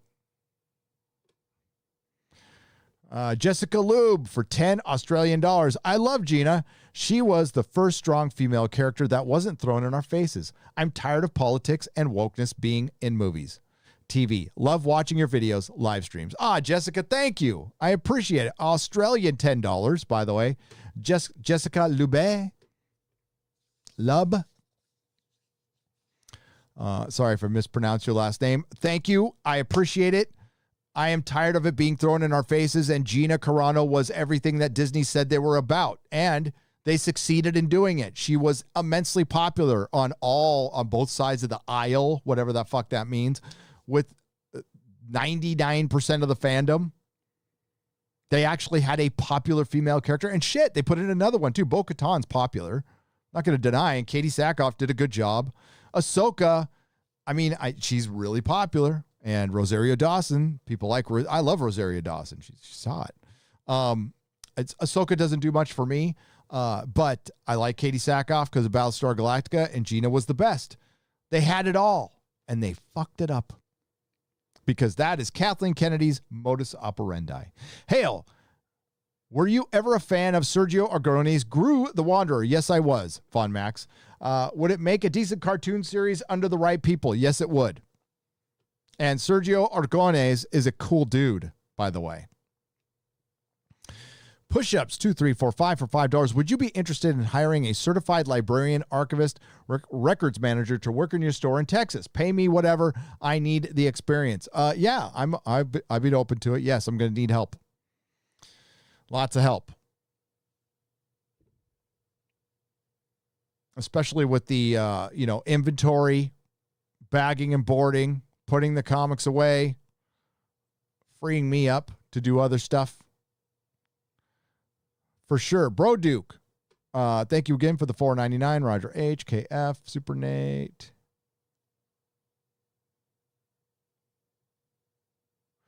That German guy, thank you for the $9.99. I appreciate it. Nothing to say there. Super Neo Comics for 5 Canadian pesos. So they did that. They did that to Han Solo and expected to make money. They're trash on their trash Solo prequel. I know. I mean, that's how they are out of touch. I mean, they're out of touch. For one, no one wants to see a movie on a dead character who died unceremoniously. Now, Kenobi will change that, but Kenobi went out like a man. He went out on his terms, and he ascended. He didn't really die. Han Solo died at the hands of his own son, who we just met. And they thought a prequel movie with a replacement actor would do well. They're fucking stupid. And then on top of that, the movie was like intersectional trash, which had, Infest Nest or Carly Morgenthau. Same thing. They were the same thing. They're the same archetype, which is the strong and fierce little girl, because little girls could be as powerful as 300-pound men, except when they're not. Mark Duquesne, Valkyrie's run as a defender was fracking iconic. Thank you, Mark. Thank you, Mark. Yes, it was. Brunhilde. Back then, Steve Gerber would jam leftist politics through the story, yet still make a fun comic. Yeah, there was like, Gerber was definitely Gerber, but it was still fun stuff that I didn't notice as a kid, right? And it wasn't that bad. But Defenders is a fucking awesome comic book. I own every single one, buddy. Every single one. Favorite team. How great of a movie would it be to see Hulk and Namor, Doctor Strange, and Silver Surfer, and Valkyrie, the proper Valkyrie, fighting Mephisto? I take all of my money.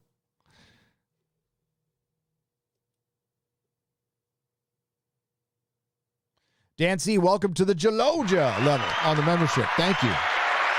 Member stream, 10 a.m. Thursday. And if you want to see what the member streams are like, I'm going to make one public right after this live stream on Nerdrotic Live. Please subscribe to Nerdrotic Live. Thank you, Dan C. Paul Casillas says, first time super chatter.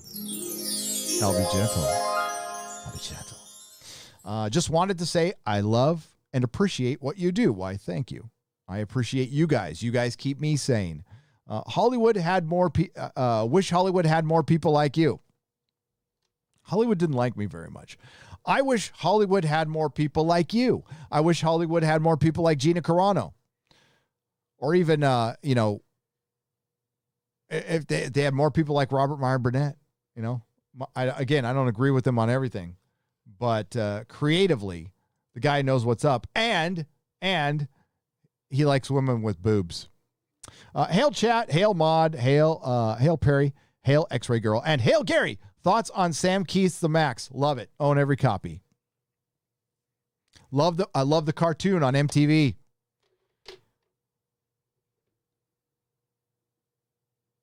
Great cartoon. Remember Liquid Television? MTV used to be great. It really did. Oh, by the way, rest in peace. We're on the 20th anniversary of the death of Douglas Adams, and a couple of days ago, the great Tawny Kitaen passed at the very young age of 59. No one could dance on what was she dancing on? Rolls, right? Or Bentley? Was it Rolls? No one can dance on a car like she could to a White Snake song. She was also in Bachelor Party, which is a great, terrible 80s comedy that I love. May you rest in peace. She helped an entire generation get through puberty. She did.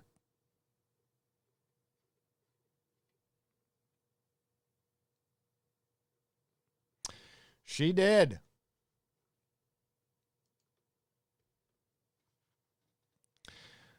What do we got here? All right. Just picked up a copy of Watchmen for a good price, and Sabretooth and Wolverine are ready to send. Oh, sweet. Sweet. Thank you, D8 for $5. And thank you, Paul, again for $19.99. We got Fiat Justicia Route Caleum for $49.99. Says Kennedy and Feige will go down as the people that destroyed the two biggest IPs in Hollywood history. Absolutely. And Feige's fault might be worse because he actually did something good that he didn't start, but he was part of, and ran it into the ground. And he is responsible for the comic books now. He is directly responsible for the comic books. So oh my God, I got to show you this. There's just too much to talk about right now. There's like so much stupid shit going on, but we got Pride Month, right? So Marvel, just some guy has been on absolute fire lately. Watch his videos, subscribe to his channel. Just some guy is the shit. As a matter of fact, just some guy. Come on Friday Night Tights this weekend.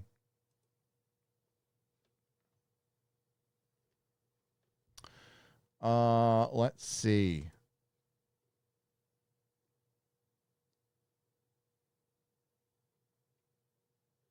I've got to find this tweet.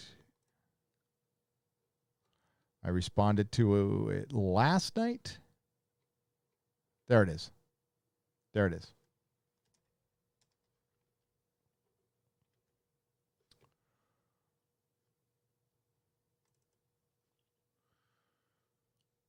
Oh, crap. Hang on.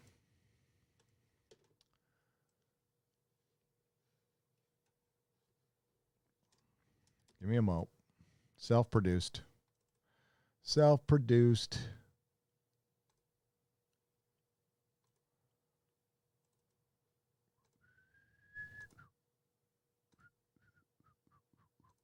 Boom. All right. All right. Oh, where'd it go? There it is. All right. For the third time, Marvel 2021. This is Marvel Voices.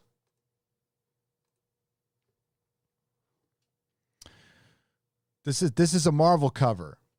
This is a cover for a Marvel comic book that they want comic shops to sell. Now, and they're making it a comic book series. Now, it's a giant virtue signal. They probably get a grant for this, for all I know, or some giant, there's probably a tax write-off involved.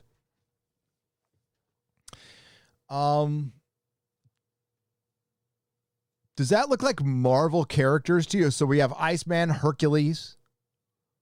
There's North Star, the first gay character. They put him in the back.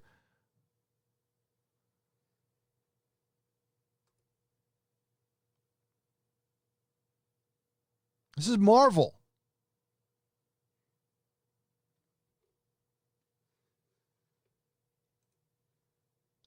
So I responded with this.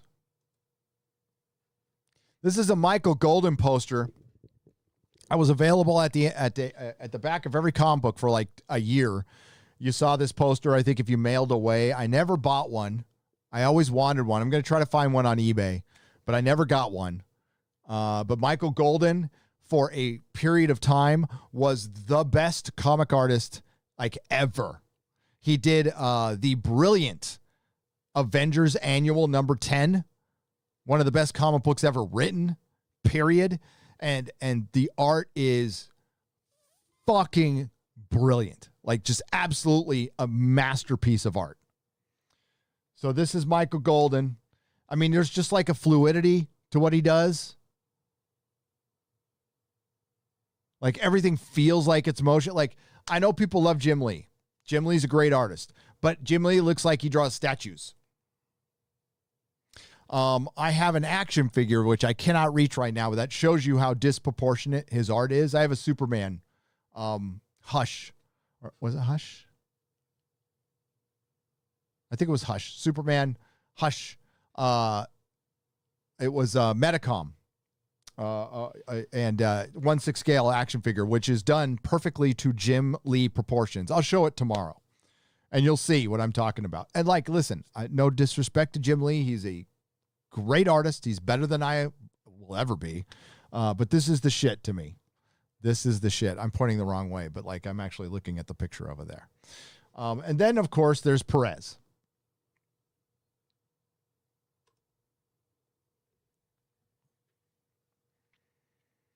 Now, remember what I just showed you, and this is what we have gone away from. So, yes, things do go backwards.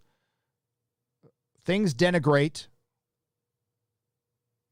Things devolve.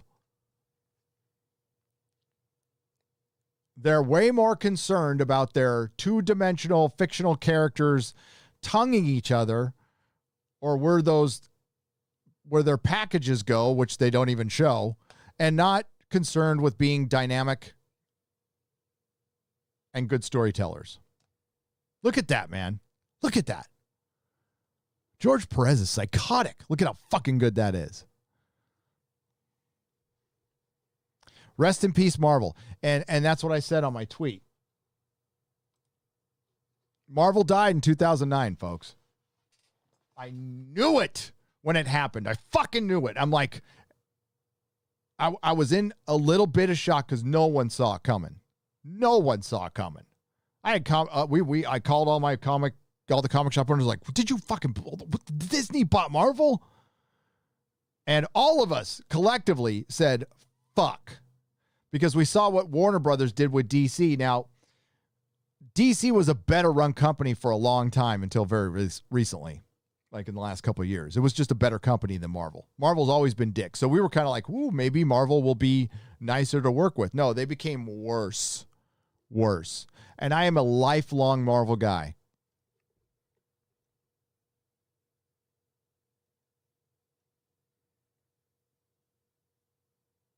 And Comics on Prescription says it right here. Marvel has nothing, zero, near the talent or level of influence of Michael fucking Golden. The Golden Image was more dynamic, interesting, and true to the idea of what Marvel Comics was all about. That whole year of releases of the current shit the Mouse of Ideas is capable of. The Mouse of Ideas. Comics on Prescription. The Mouse of Ideas. There's a fucking mouse.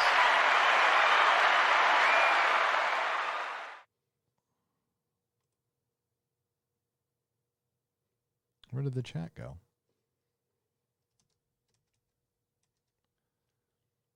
Oh. That's weird.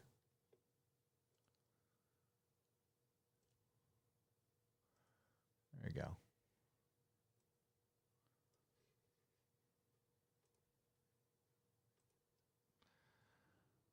Verukasaki 86. Welcome to the Jaloja level. I appreciate you.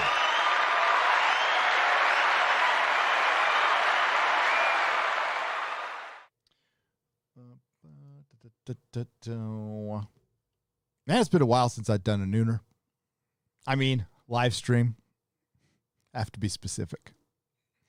World of Conan. Oh, man after my own heart. Or woman, I don't know. For $5. Hail, Gary. You inspired me to start my own channel. Just started it. If you find time, check it out, especially my reading of the poem, the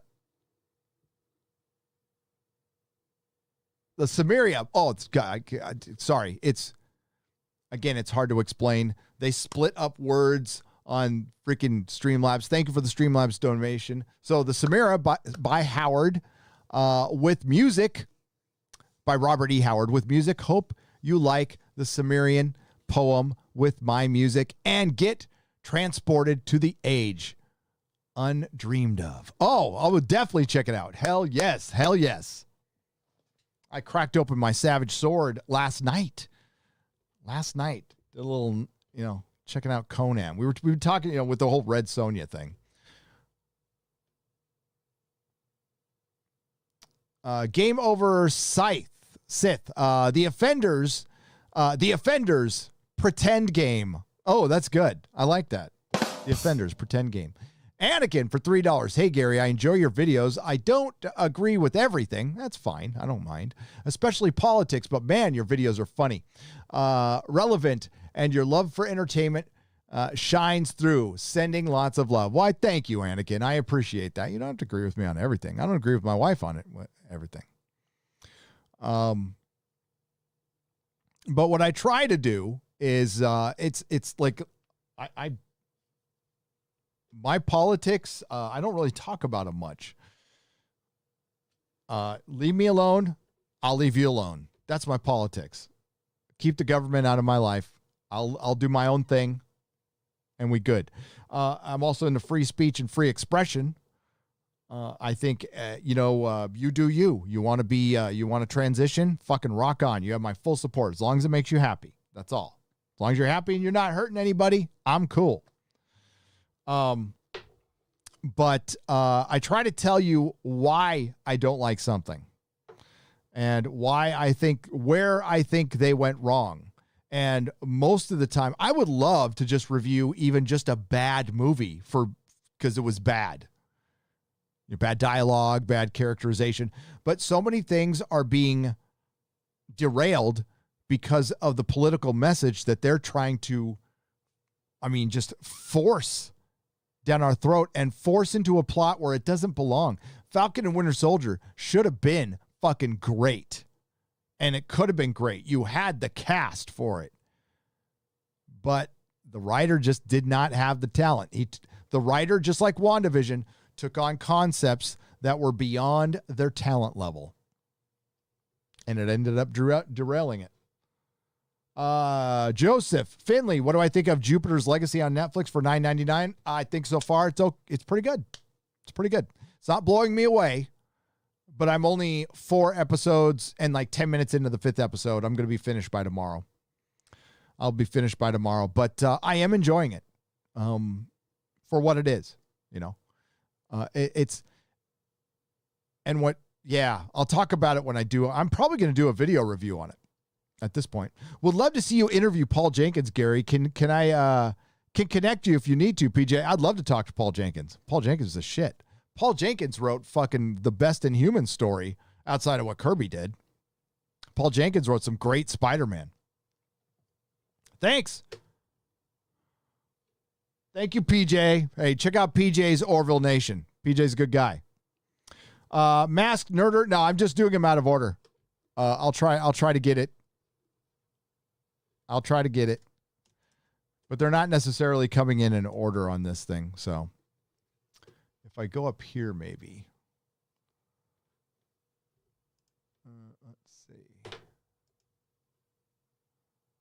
Let's see.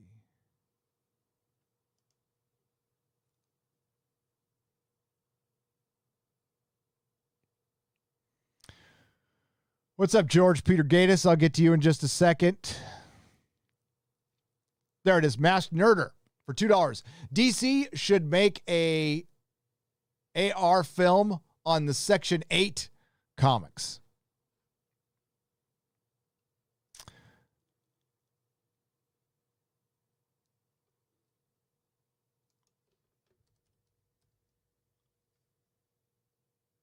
Hang on a second.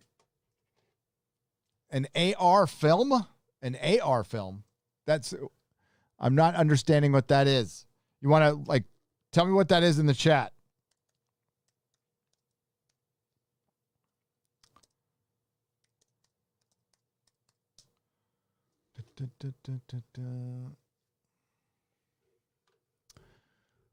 An AR film? I wouldn't have DC make shit right now. Or you mean an animated film? I saw AR, but their animated stuff has kind of gone downhill a little bit. But God, they used to be so fucking good. I've got all the animated stuff up to a certain time. I knew a guy who worked on it, and we used to do trade at the comic store, so he'd always send me screener copies and stuff. Loved DC animated. Fucking A. So good. Digitalis, I would love nothing more than to see Gina back. It would be the quickest way to clear out a large chunk of Lucasfilm. The Jonestown-esque career suicide of the woke Lucasfilm NPCs would be better than sex. For $20. I love that. Yes, it would. Yes, it would. Katie Sackhoff is a sci-fi queen, says John Carr for $4.99. Could not agree more. Yubnub for $5. Pump the drunk PO rally. Keep the network up. Hello. Yeah. Drunk 3PO. Shout out to Drunk 3PO. When's his live stream start? Pretty soon? Oh, shit. In 10 minutes.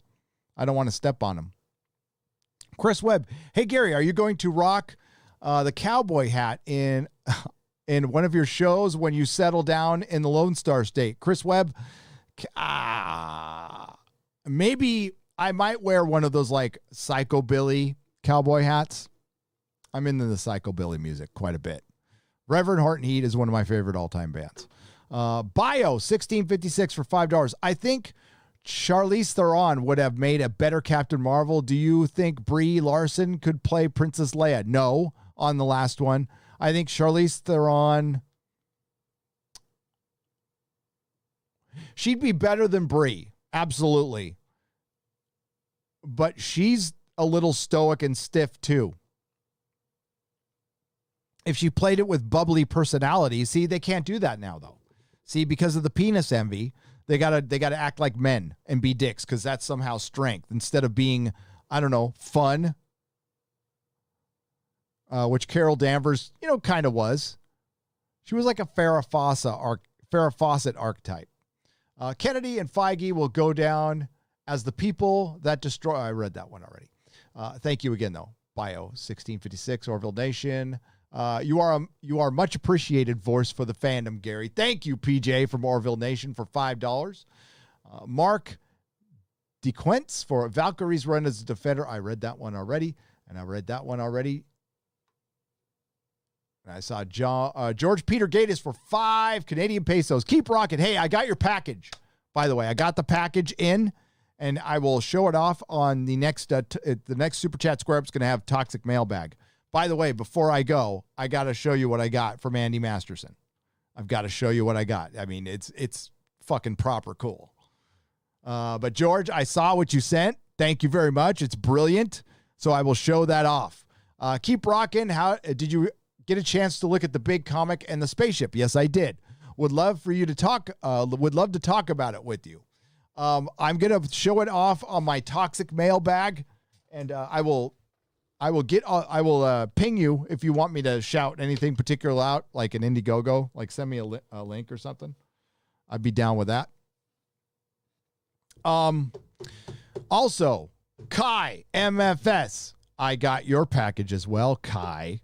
Thanks for the book, and I will show that off on Toxic Mailbag. And thanks to everyone. I mean, like, my P.O. Box went crazy last week. You guys are thankful. If the P.O. Box is in the About section for this channel, it's also on my website, and I'll put it in the description here later. I probably should. Can I reach what I got in my P.O. Box? I can't. There's a flash over there.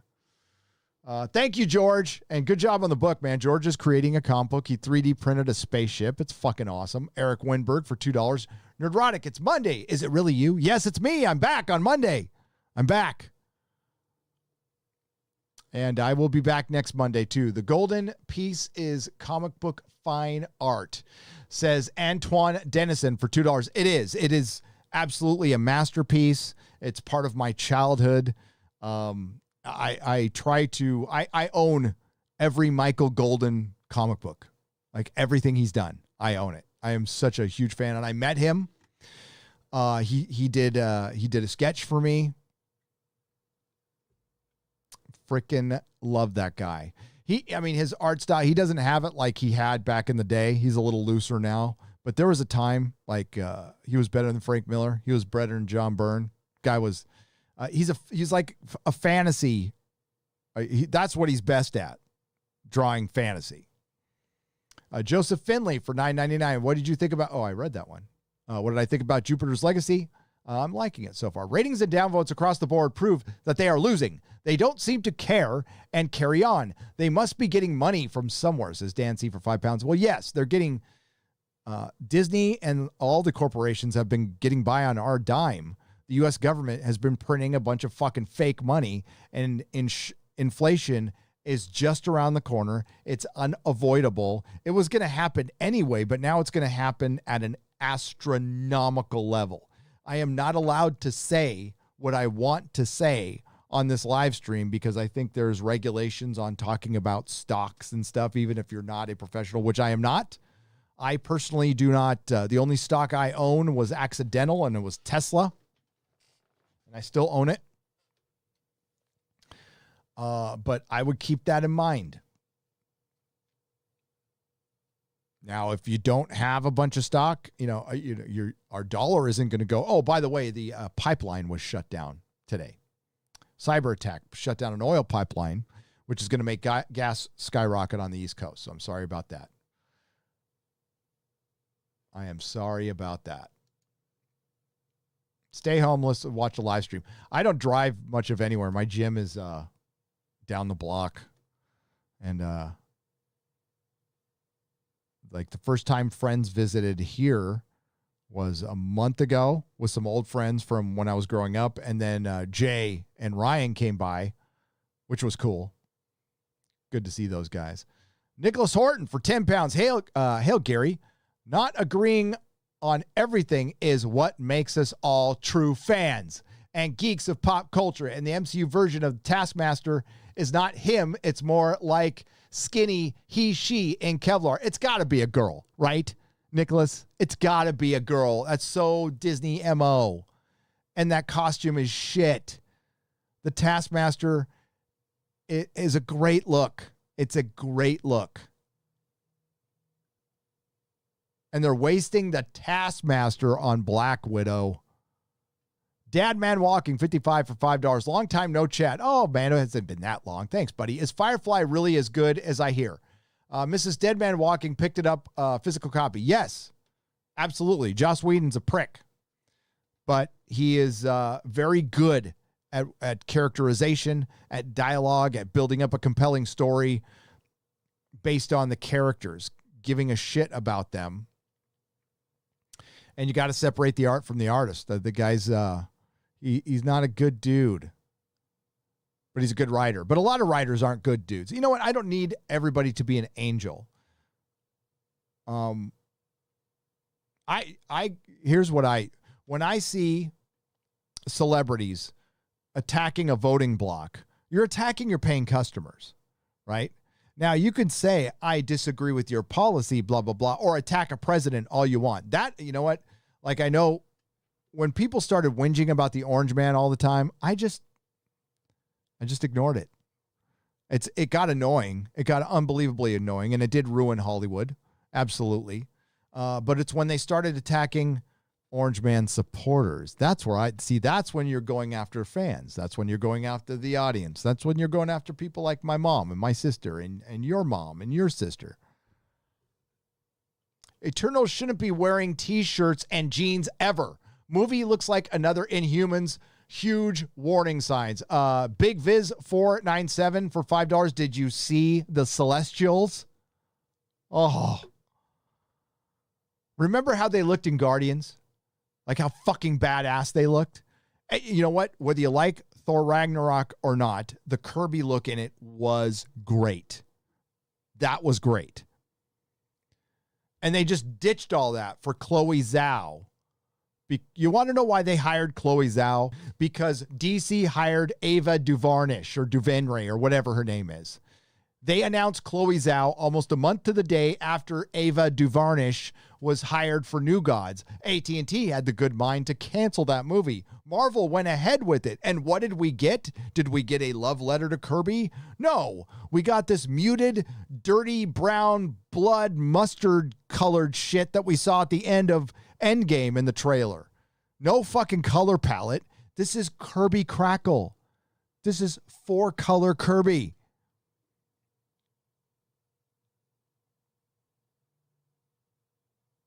The Waifu Defiler for $5. Hey, Gary, Tom B's son here again. You're right. After Disney bought Marvel, going to see the movies before they came out was horrible security up the ass. Oh, okay. Got you.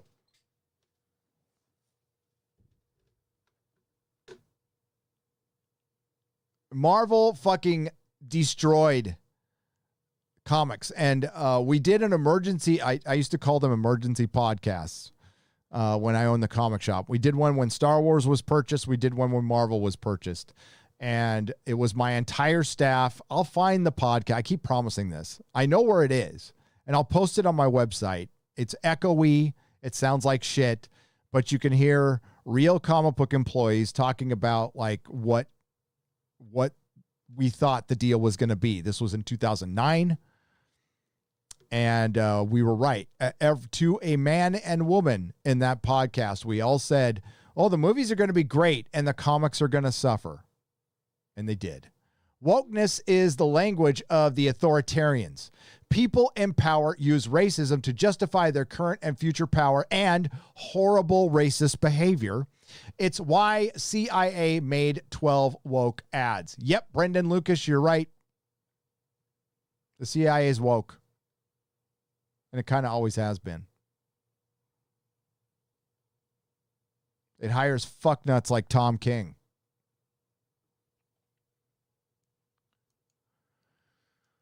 When it comes to I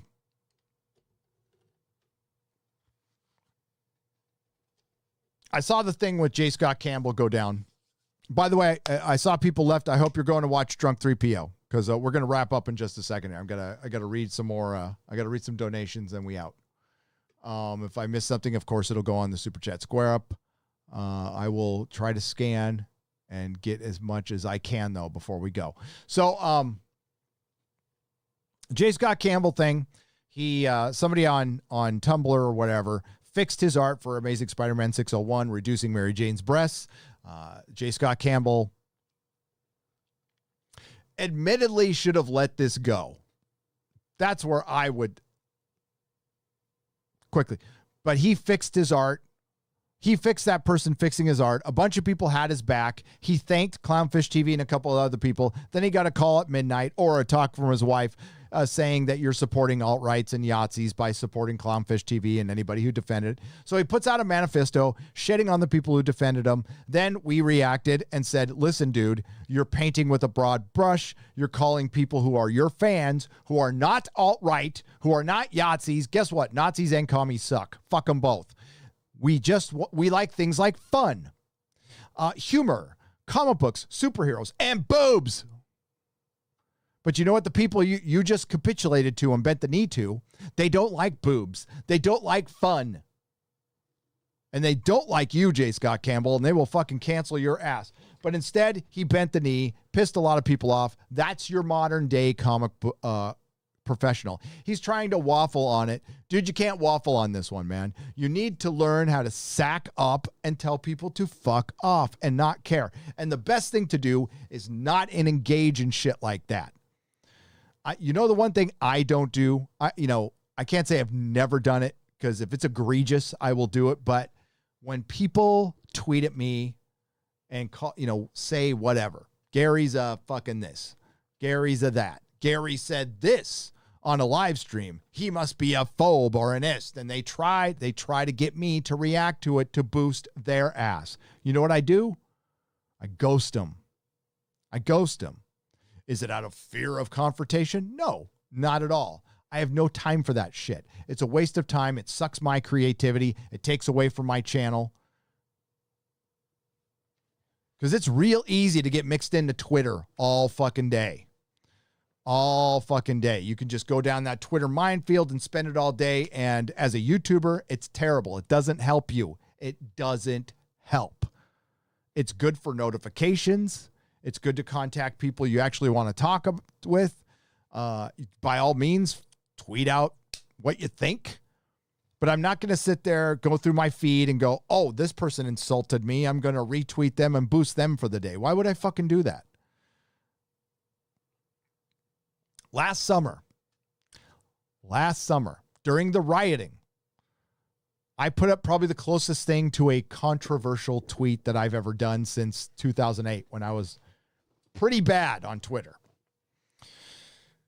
And all the rioting was going on, and I noticed that most of the people rioting probably didn't even know who George Floyd was. So I made a tweet joking about that. basically saying I wanted to liberate a weed whacker and like you know, a few yards of AstroTurf, because that's what I was actually on my way to Home Depot during the writing to go get a weed whacker and some AstroTurf for my backyard, and put up that tweet. It was a little saltier than that, and a bunch of people freaked out. They were they were trying to contact Mrs. Nerdrotic. People were demanding that I delete or clarify the tweet, including an ex-employee from the comic shop. I didn't love all my ex-employees. Not all of them. Some of them kind of sucked. And this was one of the guys who kind of sucked. Demanding shit out of me. You know what I did? Nothing. Fucking nothing. I read their tweets. I'm like, oh, somebody's demanding that I clarify a tweet. My ex-employee, who still works at the fucking comic shop I started 7 years later, who was in school when he started, and he's still in school, hopefully he's a fucking doctor by now, asked me to clarify something. I said, you know what I said? No. And guess what? Nothing happened because they went away. They pinged me for a day. I said, no, they just want to sit there and argue. It's like, no, what I said is what I said. I don't need to clarify shit. If you don't get the joke, it's not my problem. I thought it was funny. And the tweet's still up. I didn't take it down. And you know what? I went on and made videos. That's what I do and live streamed instead of interacting with people who just want to fucking argue. Hardwick Benthau has multiple donations for $1 each. Thank you very much. And let's see if I can get the Hollywood Reporter revealed that Abrams and Coates are considering making their Superman movie a 20th century period piece. I bet they're setting it in 1938. That's what I said, Hardwick, on the last two live streams I was on. I agree, yes. They're making it a period piece so they can maximize the Rossism. I used to adore Michelle Williams, Glinda in Oz the Great and Powerful. She was so convincing as a walking sunbeam, a paragon of goodness. There she made the Golden Globe speech and ruined it for me. Yes, I remember. She even killed my enthusiasm for the Venom sequel. Michelle Williams is an empty-headed adult pretender. These people, for the most part, they're not very bright. Ricky Gervais is not wrong. Most of them didn't go to school for basic shit. Have you watched Boss Level yet? No, but I want to. If so, what are your thoughts on it? Also, have Odin from OMB Report has seen it, and he said it was good. Have you seen Love and Monsters? Yes, I have. I highly recommend both of them. They're fun, apolitical escapism. Love and Monsters has a great analogy for what's going on with lockdown at the end. Highly recommend Love and Monsters. It's not going to rock your world. It's a romantic comedy set against in a post-apocalyptic world with monsters, but it's not like grim and nihilistic. There's actually like just a very light theme behind it. Could not recommend it more. It was actually the best original movie I saw in 2020. All right, we're going to wrap up, folks. Drunk 3PO, I believe, is streaming now for his Gina watch party. I thought it's today, right? I don't want to get it wrong.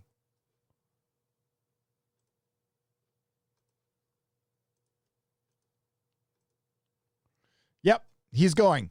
He's going right now. So, everyone, hang on.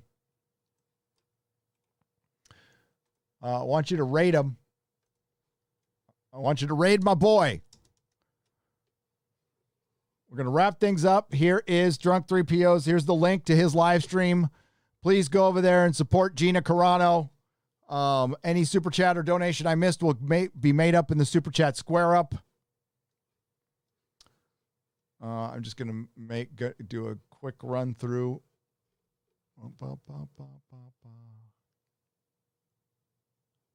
Okay. Thanks again to George Moilo. $500, dude. And everybody who help keeps the lights on around here.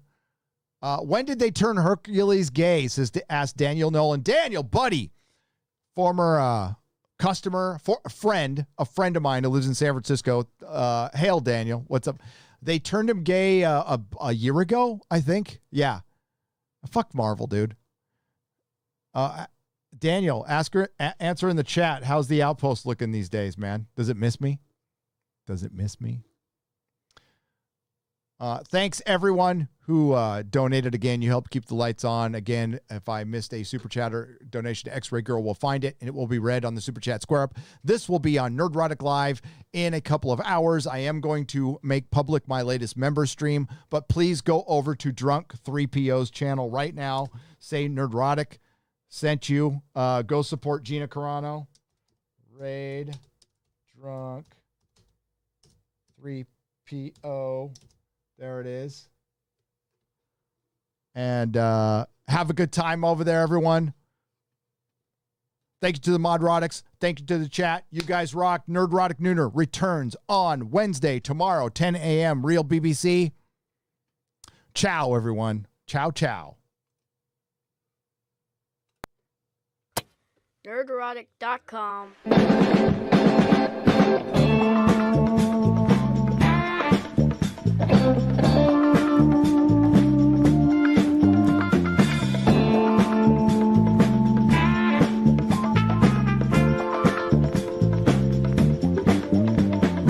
By the way, I'll show what I got from Andy Masterson tomorrow on the Real BBC, because Az got something as well, so we can both show them off. But I want everybody to go over to see Drunk.